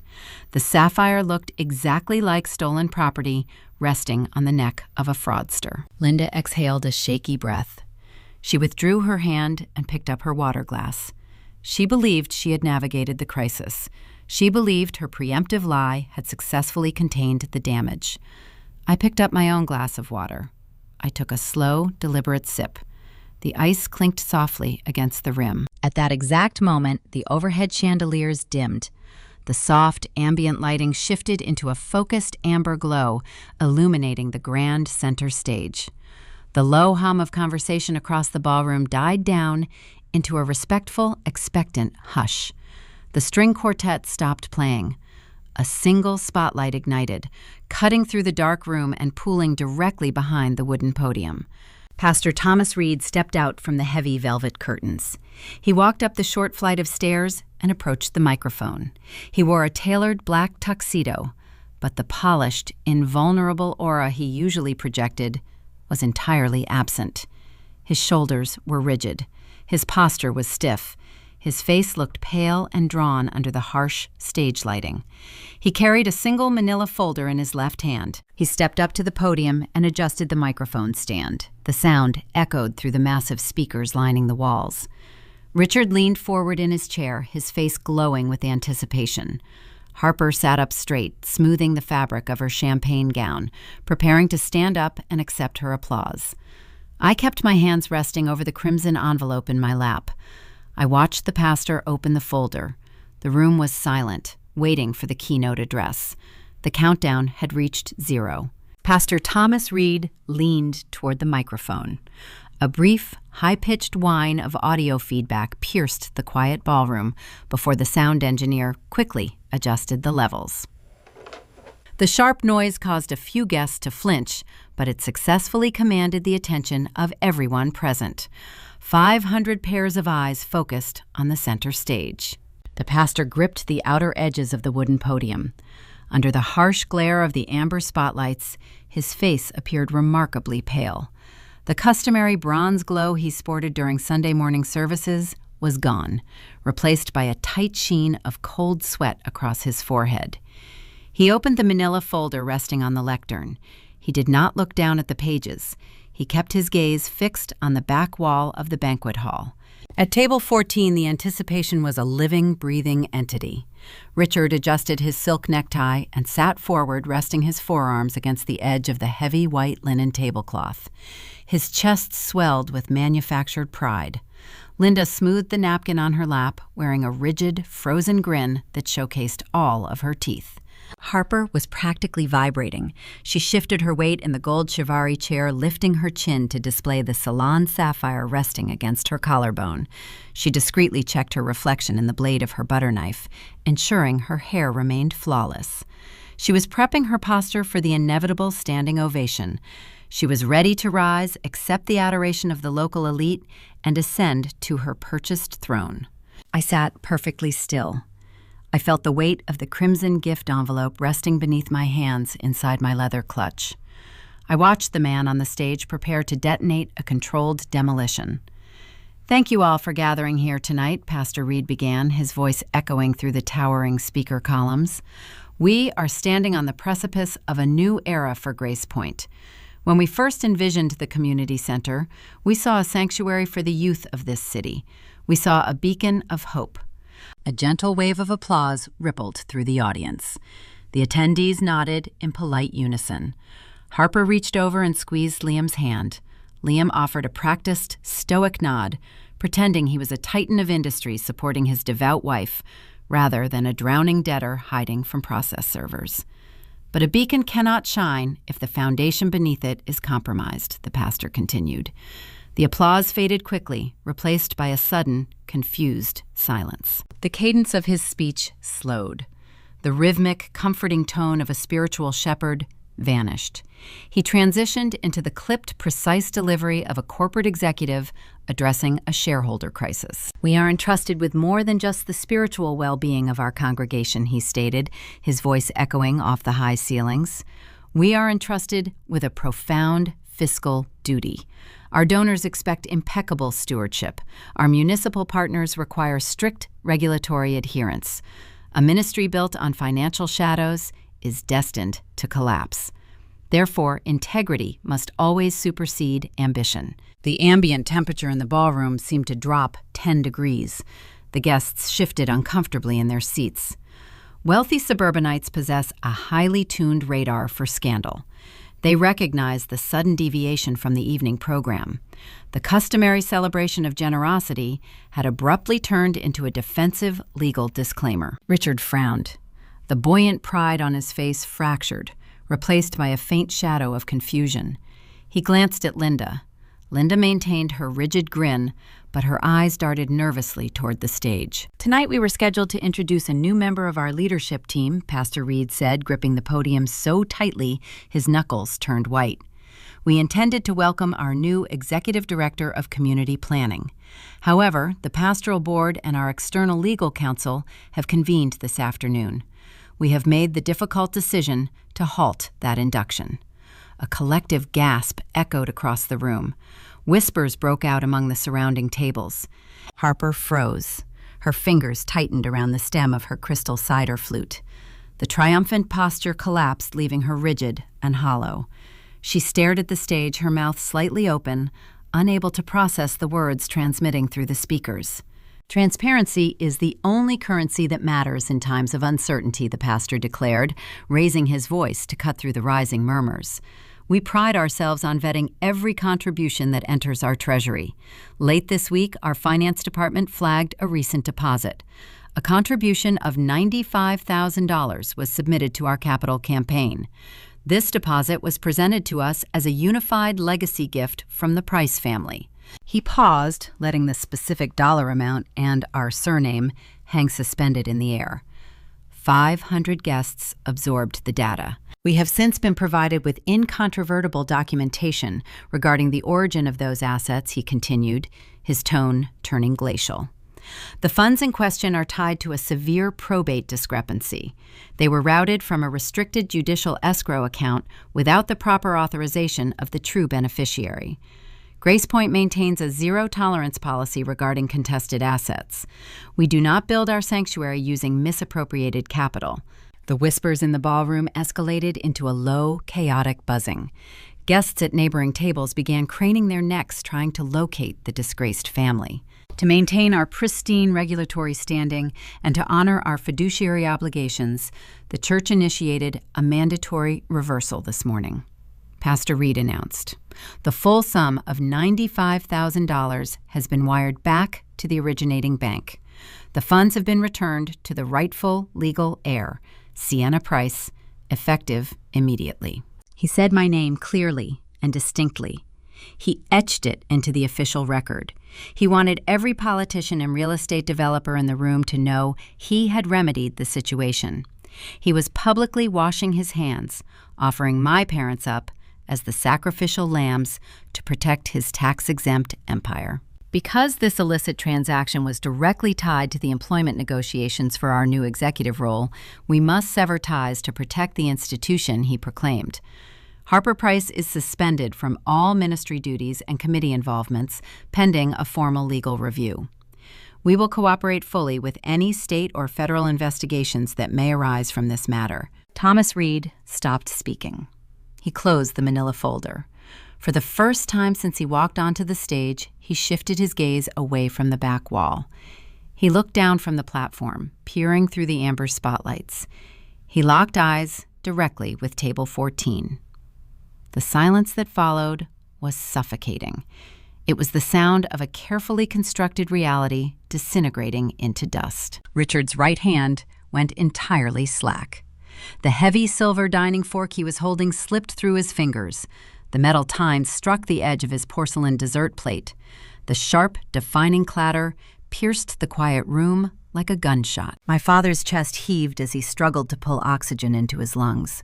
The ashen gray pallor that had briefly appeared during our Sunday brunch now consumed his entire face. He stared at the empty stage podium, his mind failing to comprehend the magnitude of the public execution. Harper sat paralyzed. The champagne silk gown suddenly looked like a tragic costume. Her skin took on the dull, chalky hue of dry cement. The sparkling cider trembled in her glass as her hands shook uncontrollably.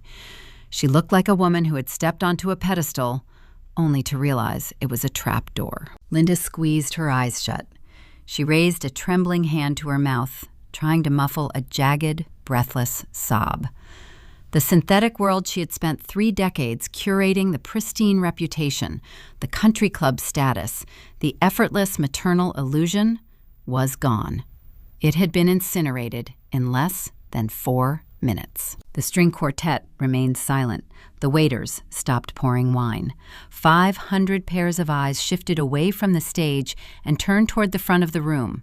The local elite, the politicians, the wealthy donors, all fixed their collective gaze upon our table. They stared with a mixture of revulsion and fascinated horror. I did not shrink under the weight of their scrutiny. I sat tall in my gold chair.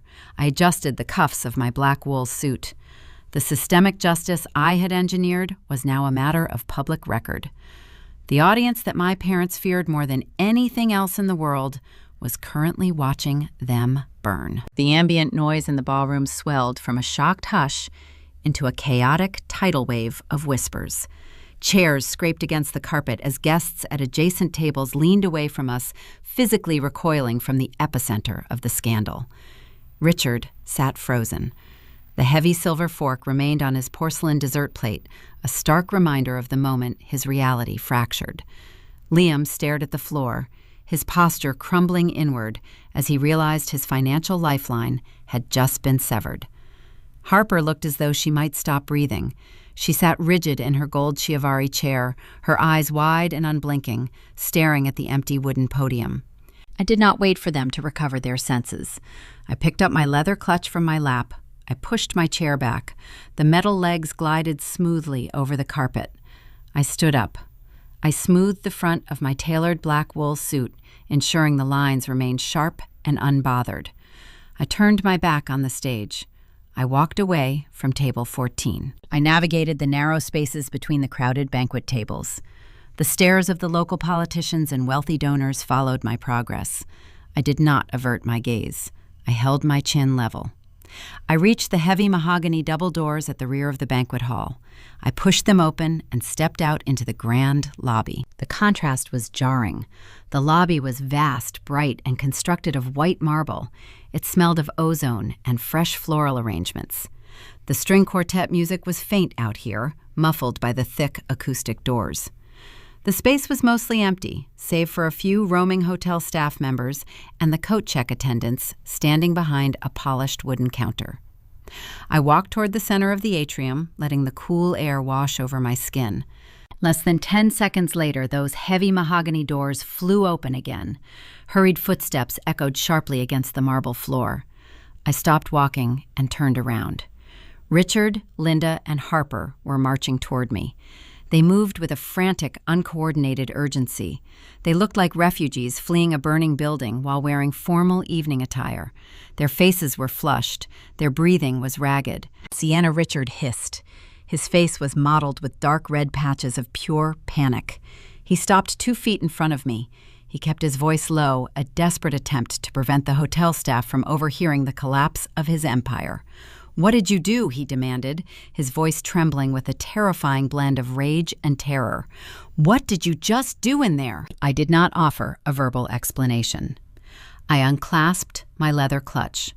I reached inside and retrieved the deep, crimson gift envelope. I held it out toward him. The black satin ribbon caught the bright overhead lighting. "Take it," I instructed. He stared at the envelope as if it were a venomous reptile. He slowly extended his hand and took it. His fingers were shaking so badly, the heavy decorative paper vibrated. "Open it," I said. He pulled the ribbon. The symmetric bow unraveled. He opened the flap and pulled out the stack of crisp, printed documents. I did not let him read them in silence. I narrated his destruction using the rhythmic, clinical cadence of a prosecuting attorney delivering an opening statement. I wanted him to understand the exact dimensions of the cage he had built for himself. "That is a copy of a forged cashier check dated Tuesday the 14th, I said, my voice echoing cleanly off the marble pillars. "The routing numbers correspond directly to the Evelyn Price probate escrow account. The endorsement signature is a proven forgery executed by your wife." Linda let out a strangled gasp. She pressed both hands against her mouth, her emerald green dress rustling harshly as she shuddered. "Beneath that is a completed Internal Revenue Service Form 3949AI, continued, relentless, and steady. It details your recent commercial property sale in Jackson County. It outlines your explicit intent to use a misappropriated charitable tax receipt to erase your federal capital gains liability." Richard's eyes darted rapidly across the printed pages. He could not process the text fast enough. The color drained from his face, leaving him looking hollow and aged. The buoyant, hearty persona he had maintained for decades was gone, replaced by the vacant stare of a cornered criminal. "You stole $95,214.33 to buy Harper a fake career," I stated. "Then you plan to use that same stolen money to defraud the United States Treasury." I included the bank transfer logs showing the reversed funds. "The church returned the capital this morning to avoid a state attorney general injunction. Your bribe has been nullified." I paused, letting the cold statutory facts settle around them. "You did not run low on money," I said. "You ran out of my name." Linda broke. The performative maternal facade crumpled, leaving only a terrified woman facing the consequences of her own greed. She reached out, trying to grab my arm. "Sienna, please," she wept, her voice breaking into a pathetic whine. "We were desperate. You do not understand the pressure we were under with Liam's debts. The creditors were threatening wage garnishment. We had to save her reputation. You have always been the strong one. You never needed anything from us. We were going to figure out a way to pay the estate back. You are our daughter. You cannot do this to your own family." I stepped backward. I did not let her touch me. "You forfeited the right to use the word family on Tuesday morning when you sat at your kitchen island and practiced forging my signature," I replied. I dismissed her tears. Crying is a biological response to being caught. It is not a substitute for an apology. Her victim tactics held zero currency in this environment. She wanted me to accept the burden of her guilt just as she expected me to accept the theft of my future. I refused the transaction. I shifted my focus to the woman standing a few feet away. Harper was leaning against a marble pillar. The champagne silk gown offered no protection against the chilling reality of her situation. Her purchased throne had been publicly dismantled. Her husband was hiding inside the ballroom, unwilling to face the fallout. She was entirely defenseless. I looked at the vintage jewelry resting against her skin. The salon sapphire gleamed a vivid blue, focal point amidst the wreckage of their lives. It was a tangible piece of my history, hanging on the neck of a fraudster. "Take off the necklace, Harper," I said. Harper blinked, staring at me through a haze of shock. She raised a trembling hand to her collarbone, her fingers grazing the silver filigree. "What?" she whispered, her voice barely audible over the distant hum of the banquet hall. "Take off the necklace," I repeated my tone, dropping into a flat, unyielding command. "Or my next call is to the St. Louis Police Department for possession of stolen property." She looked at our father, hoping for a rescue. Richard was staring blindly at the IRS whistleblower form. He had nothing left to offer. The open checkbook was gone. The endless bailouts had officially ceased. Harper reached behind her neck. Her fingers fumbled uselessly with the delicate platinum clasp. She was shaking too hard to release the mechanism. The fine metal chain caught in the stray strands of her styled hair. She let out a frustrated, humiliated sob.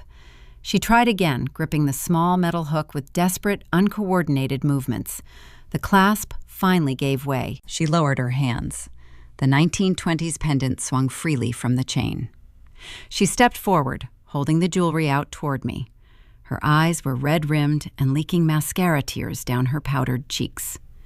The illusion of the golden child was shattered, leaving behind a terrified adult who had never learned how to pay her own debts. She dropped the sapphire into my outstretched palm. The metal felt heavy and cold against my skin. I closed my fingers around the stone, securing my grandmother's legacy. I looked at the three of them. They were standing in the opulent lobby of a luxury hotel, surrounded by the trappings of wealth and influence. Yet they had never looked so bankrupt. Their entire dynamic was built on a foundation of unregulated greed and performative love, and I had just condemned the structure. I turned around and walked toward the glass exit doors, leaving them standing in the wreckage of their own design. I drove away from the downtown hotel, leaving the shattered remains of my family standing in the opulent lobby. The rest of the weekend passed in a state of profound stillness. I did not receive any phone calls on Sunday. Nobody knocked on the door of my townhouse. The silence was not a sign of peace. It was the heavy, suffocating quiet of four people realizing they were trapped inside a burning building with no available exits. The illusion of their superiority had been incinerated in front of 500 wealthy witnesses, and there was no script left to recite. On Monday morning, I walked into my law firm and sat at my designated desk. I turned on my dual monitors and opened my personal banking portal. The screen loaded, displaying my financial data in crisp black text. A pending wire transfer had officially cleared the automated clearinghouse network during the early hours of the morning. $95,214.33 sat securely inside my private high-yield savings account. The capital was insulated. It was shielded from any external claims or unauthorized withdrawals. I printed the confirmation page. I gathered the remaining documents and walked down the hallway to the county clerk liaison. I filed the final disposition for the estate of Evelyn Price. The probate lock was permanently sealed. My grandmother's legacy was officially safe. Grace Point Megachurch executed their internal damage control with ruthless corporate efficiency. Religious institutions harbor a deep, fundamental aversion to public scandal, especially when that scandal threatens donor confidence. On Tuesday morning, the Human Resources Director mailed a single, certified letter to Harper's residential address. It contained a formal notice of termination. The pastoral board cited a direct violation of the institutional morality clause, effectively severing her employment without a severance package or transitional benefits. The church administration erased her biography from the staff directory before noon. The executive salary of $120,000 vanished before she ever received her first payroll deposit. The grand illusion of her divine calling was unceremoniously scrubbed from the internet. The sudden evaporation of that income triggered an immediate chain reaction. Debt is a living organism. It breathes and it hunts. Liam's various creditors had been monitoring his public associations for months, waiting for a verifiable stream of revenue to attach their judgments against. When the megachurch terminated Harper, the creditors realized the well was permanently dry. They petitioned the civil court to execute the dormant default judgments. By the end of the month, the county sheriff delivered wage garnishment orders to Liam's meager consulting clients. The court mandated that 25% of their household disposable earnings be diverted directly to the collection agencies. The tailored cashmere coats and the luxury leased vehicles were swiftly repossessed. Harper and Liam were forced to abandon their curated suburban aesthetic and face the cold, rigid mathematics of their own failures. The state-level destruction of my sister was swift, but the federal dismantling of my parents took a few more months to fully materialize. Government agencies operate at a slower, much more deliberate pace. April approached, bringing the annual deadline for federal tax submissions. Richard and Linda visited their certified public accountant, expecting to offset the lucrative Kansas City commercial property sale. They arrived empty-handed. Without the formal donor acknowledgement receipt from Grace Point, they possessed no legal mechanism to claim the charitable deduction. They faced a stark, terrifying choice. They could commit federal perjury by fabricating a receipt, or they could file an accurate return and admit they owed the government a six-figure sum. Fear prevailed over common sense. They filed their return without the deduction, hoping the system would somehow overlook the massive discrepancy. The Internal Revenue Service does not overlook unshielded capital gains. In late August, a certified letter bearing the seal of the Department of the Treasury arrived in their mailbox. It was a formal notice of examination. The audit was brutal, uncompromising, and exhaustive. Federal agents do not care about pristine Sunday brunches or country club reputations. They demanded 10 years of bank statements, property deeds, and investment portfolios. The agents calculated the owed taxes and then applied severe statutory penalties for underpayment and gross negligence. The final assessment exceeded $130,000. Richard and Linda lacked the liquid capital to satisfy the debt. The government placed a federal tax lien against their primary residence. The stage set was officially condemned. To avoid asset seizure, my parents were forced to list their pristine four-bedroom colonial on the open real estate market. They sold the property at a significant loss to expedite the transaction. They used the remaining equity to pay the Treasury Department. They packed their surviving possessions and relocated to a cramped two-bedroom condominium situated near a noisy interstate highway. The vaulted ceilings, the imported quartz island, the mahogany dining table, all became casualties of their own predatory greed. Throughout this agonizing descent, they attempted to contact me. My cellular phone would light up in the dark, illuminating my quiet living room. I never answered the incoming calls. I allowed their frantic attempts to route directly to my voicemail inbox. I would sit on my sofa, sipping hot tea, and listening to the audio recordings of their unspooling reality. The tone of their messages shifted drastically as the months dragged on. Initially, Richard sounded indignant, demanding that I intervene and fix the mess I had allegedly created. He used his loud executive voice, attempting to issue orders from a boardroom that no longer existed. When the IRS notices arrived, his tone morphed into a frantic, pathetic bargaining. He offered hollow apologies and vague promises of future restitution. He begged for a short-term loan to cover the audit penalties. Linda left tearful, sprawling monologues. She begged me to remember the good times from my childhood. She invoked the concept of family unity, describing how cramped their new condominium felt and how Harper was struggling to afford basic groceries. She weaponized her maternal grief, hoping to strike a nerve that was no longer active. Her voice would crack as she asked how a daughter could be so cold and unforgiving. I listened to every single word. I did not feel cold. I felt a profound, untethered clarity. I did not actively destroy them. I simply removed the safety net they had stolen from me. I stepped out of the way and allowed the natural consequences of their actions to take effect. Forensic accounting teaches you that numbers possess an inherent morality. They do not lie, they do not manipulate, and they do not demand unearned loyalty. The math of their bad choices simply added up. They had spent their entire lives jumping off financial cliffs, expecting me to catch them at the bottom. This time, I refused to break their fall. I stood back, and I watched gravity do its job. It is a Tuesday morning in late October.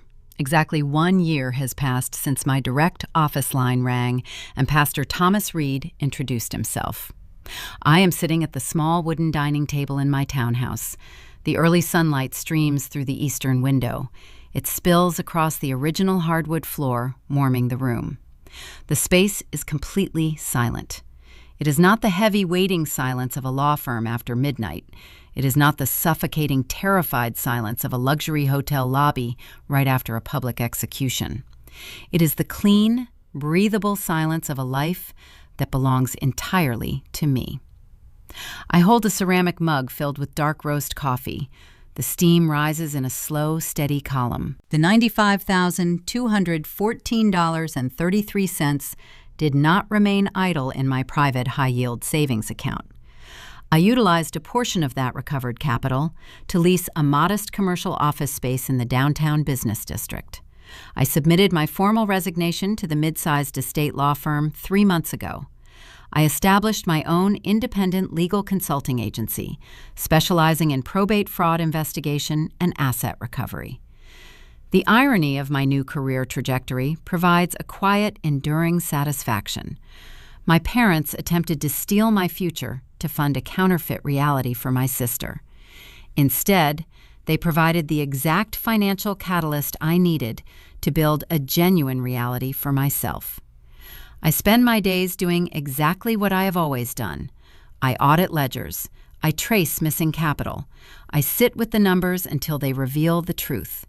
But now, I do it under my own name. I set the coffee mug down on a cork coaster. I reach up and touch my collarbone. Resting against my skin is the 1920s Ceylon sapphire pendant. The metal is warm from my body heat. The intricate silver filigree feels familiar beneath my fingertips. I trace the delicate platinum chain around the back of my neck, ensuring the clasp is secure. The stone catches the morning sunlight, refracting a deep, vivid cornflower blue across the wall. The pendant does not look like a costume accessory anymore. It looks like an anchor. It feels exactly the way it was always intended to feel. I look at the framed photograph sitting on the edge of my desk. The picture features my grandmother, Evelyn Price. She is sitting on a wooden porch swing wearing a simple floral blouse and the very same sapphire necklace. The photo was taken 10 years ago during a quiet summer afternoon. I remember that day with pristine clarity. I was 22 years old, studying for my paralegal certification exams. Harper was 18 and actively crashing a leased sedan into a neighbor's retaining wall. My parents were busy writing checks to cover the property damage and hiring expensive lawyers to expunge Harper's driving record. Evelyn invited me over to her house to escape the chaos. She poured me a glass of iced tea and pointed to the blue stone resting against her chest. She told me the sapphire was a symbol of quiet endurance. She explained that some people in this world are born to create storms, and others are born to weather them. She told me I was a weatherer. She promised me the necklace because she wanted me to have something beautiful that did not require me to fix a disaster to earn it. My parents never understood that concept. Richard and Linda built their entire worldview on the premise of transactional affection. They believed love was a currency you dispensed to maintain an illusion of control. They viewed my quiet, steady nature not as a virtue, but as a resource they could harvest whenever the storms got too rough. They assigned me the role of the rock. They expected me to remain stationary, while they chipped away at my foundation to build a pedestal for my sister. They assumed my reliability was synonymous with submission. They believed that because I did not shout, I did not possess a voice.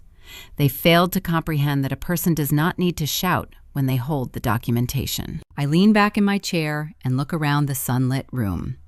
The family dynamic is permanently severed. There are no more mandatory Sunday brunches featuring store-bought lemon meringue pies presented as homemade maternal care.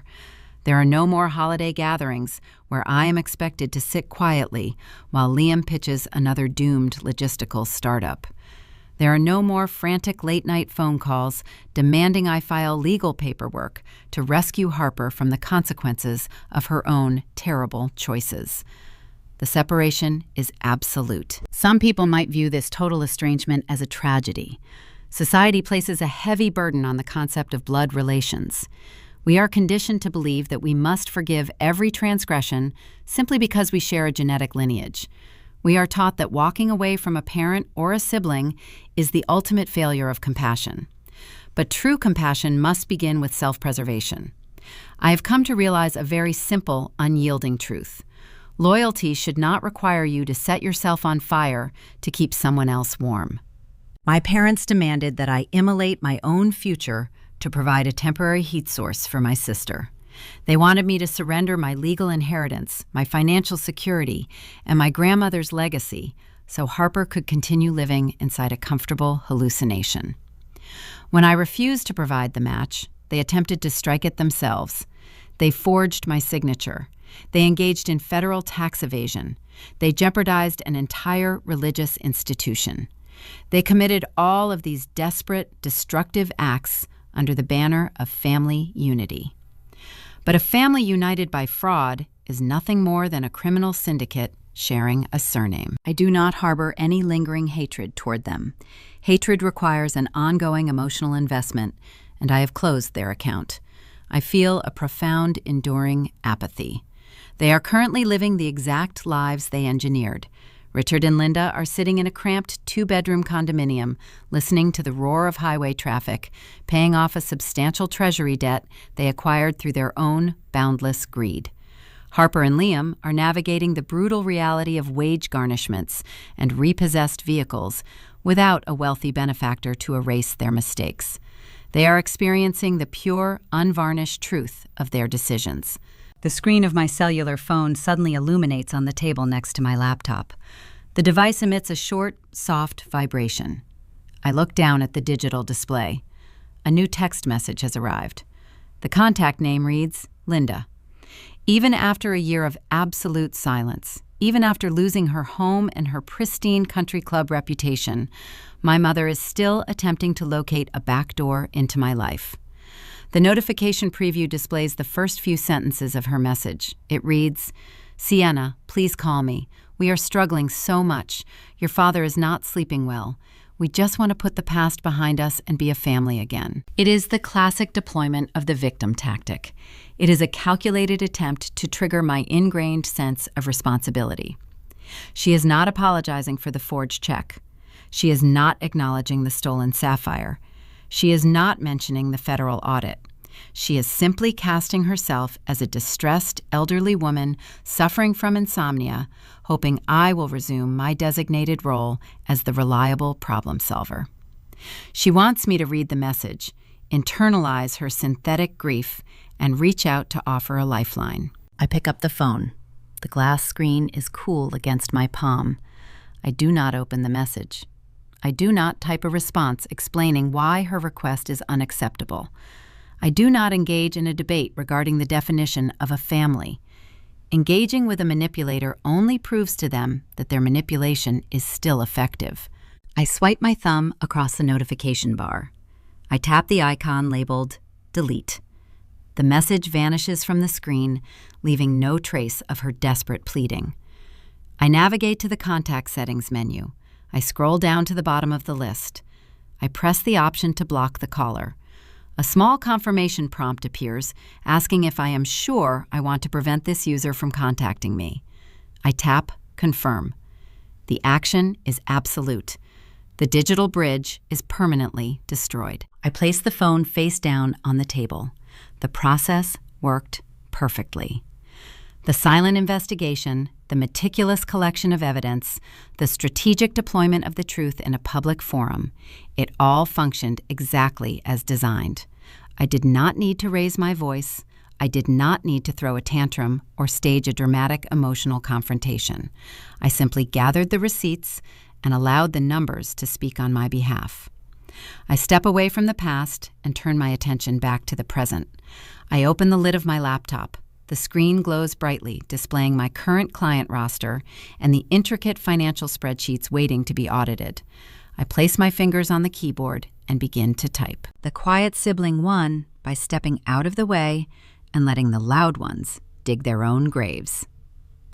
That is my story. A forged check, a stolen sapphire, and the moment a pristine suburban illusion finally collapsed under the weight of its own lies. If you have ever been the reliable one, the one expected to quietly absorb the damage caused by everyone else, stop absorbing it. Hand the damage back to the people who created it.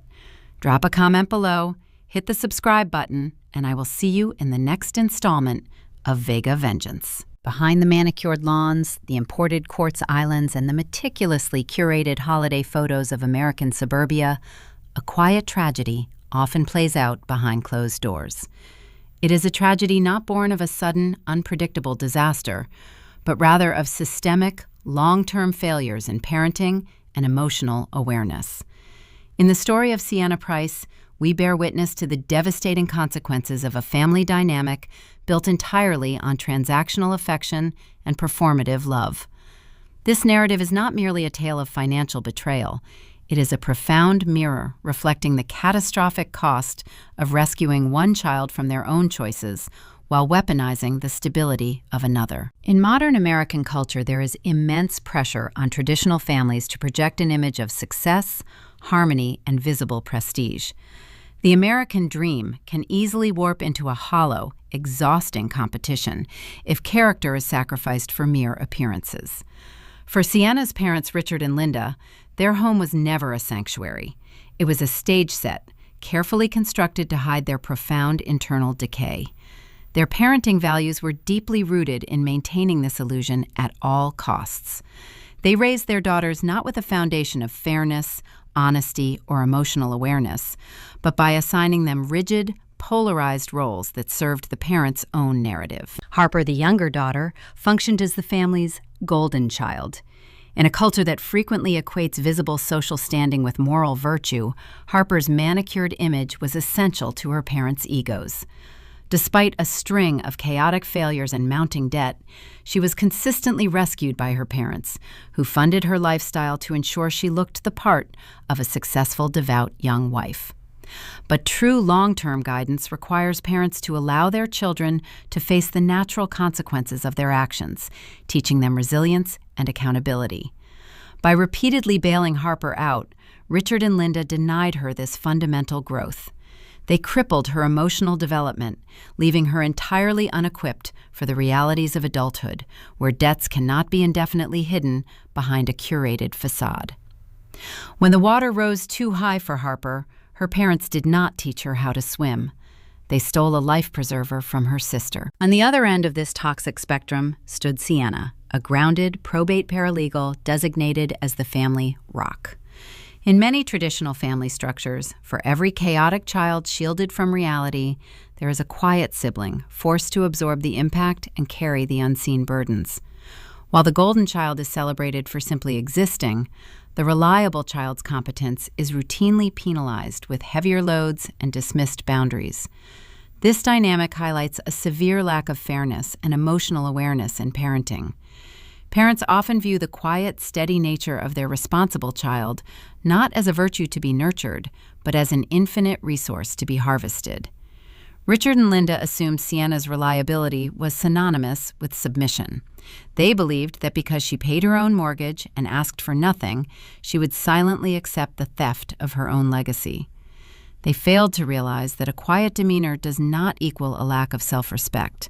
This lack of emotional awareness culminated in a breathtaking violation of fairness and honesty. Richard and Linda misappropriated Sienna's $95,214.33 inheritance to bribe Grace Point Megachurch, securing Harper a lucrative executive position. They even stole their late grandmother's 1920s salon sapphire pendant, treating Sienna's history and future as an expendable slush fund. This act reveals a chilling failure to see their children as independent individuals with equal rights to respect and security. They forgot that true family responsibility is not about hiding mistakes. It is about guiding children through them with integrity. By prioritizing their public reputation over fundamental honesty, they poisoned the very roots of their family tree. They also fundamentally misunderstood the nature of quiet competence, forgetting that noise is the enemy of accuracy. When Sienna uncovered the state-level forgery and federal tax evasion her parents had committed, she did not scream or demand a tearful apology. She retreated into her professional element, gathering cold, irrefutable proof. She built a forensic timeline relying on documentation rather than emotion to secure systemic justice. Parents who prioritize the illusion of perfection over the arduous work of genuine character building inevitably find themselves standing on fragile ground. The climax of Sienna's story underscores the ultimate failure of parenting devoid of honesty and fairness. Richard and Linda weaponized their public image, using a megachurch congregation to validate their illusions. It was only fitting that their downfall occurred on that very same stage. By delivering a sleek red gift envelope filled with evidence of tax fraud and identity theft to her father during the church's Vision Gala, Sienna forced her parents to face the truth in front of the audience they valued above all else. The fallout was as clinical as it was devastating. Harper was publicly suspended and quietly fired, leading to the immediate garnishment of her husband's wages. Stripped of their fraudulent $95 tax deduction, Richard and Linda faced a brutal IRS audit. The ultimate consequence of their greed and lack of fairness was losing their 4-bedroom home, downsizing to a cramped condo to pay their federal penalties. The math of their bad choices simply added up. They had spent their entire lives jumping off financial cliffs, expecting their reliable daughter to catch them. When she simply stepped out of the way, gravity did its job. Ultimately, raising children within a traditional family structure must be anchored in truth. True family responsibility means raising children equipped to navigate the world with emotional awareness, integrity, and independence. A family united by fraud is nothing more than a criminal syndicate sharing a surname bound together by mutual liabilities rather than genuine love. The resolution of Sienna's story provides a powerful, unflinching lesson in emotional survival and boundary setting. Sitting in her sunlit townhouse, wearing her grandmother's sapphire, Sienna reflects on a profound, unyielding truth. Loyalty shouldn't require you to set yourself on fire to keep someone else warm. Society often places a heavy burden on blood relations, demanding perpetual forgiveness, regardless of the transgression. But true compassion must begin with self-preservation. The quiet sibling won, not through malice, but by simply letting the loud ones dig their own graves. If this story resonates with you, if you have ever been the reliable one expected to quietly absorb the damage caused by everyone else, take this as your sign to stop. Hand the damage back to the people who created it. Drop a comment below, hit the subscribe button, and join us for the next powerful story on Vega Vengeance. As you reflect on Sienna's journey, look closely at the foundation of your own relationships. Are you building on solid ground? Or are you desperately patching cracks in a stage set that was never meant to hold your weight? Sometimes, the most profound act of love you can offer yourself is to simply stop holding up the walls for people who refuse to learn how to build.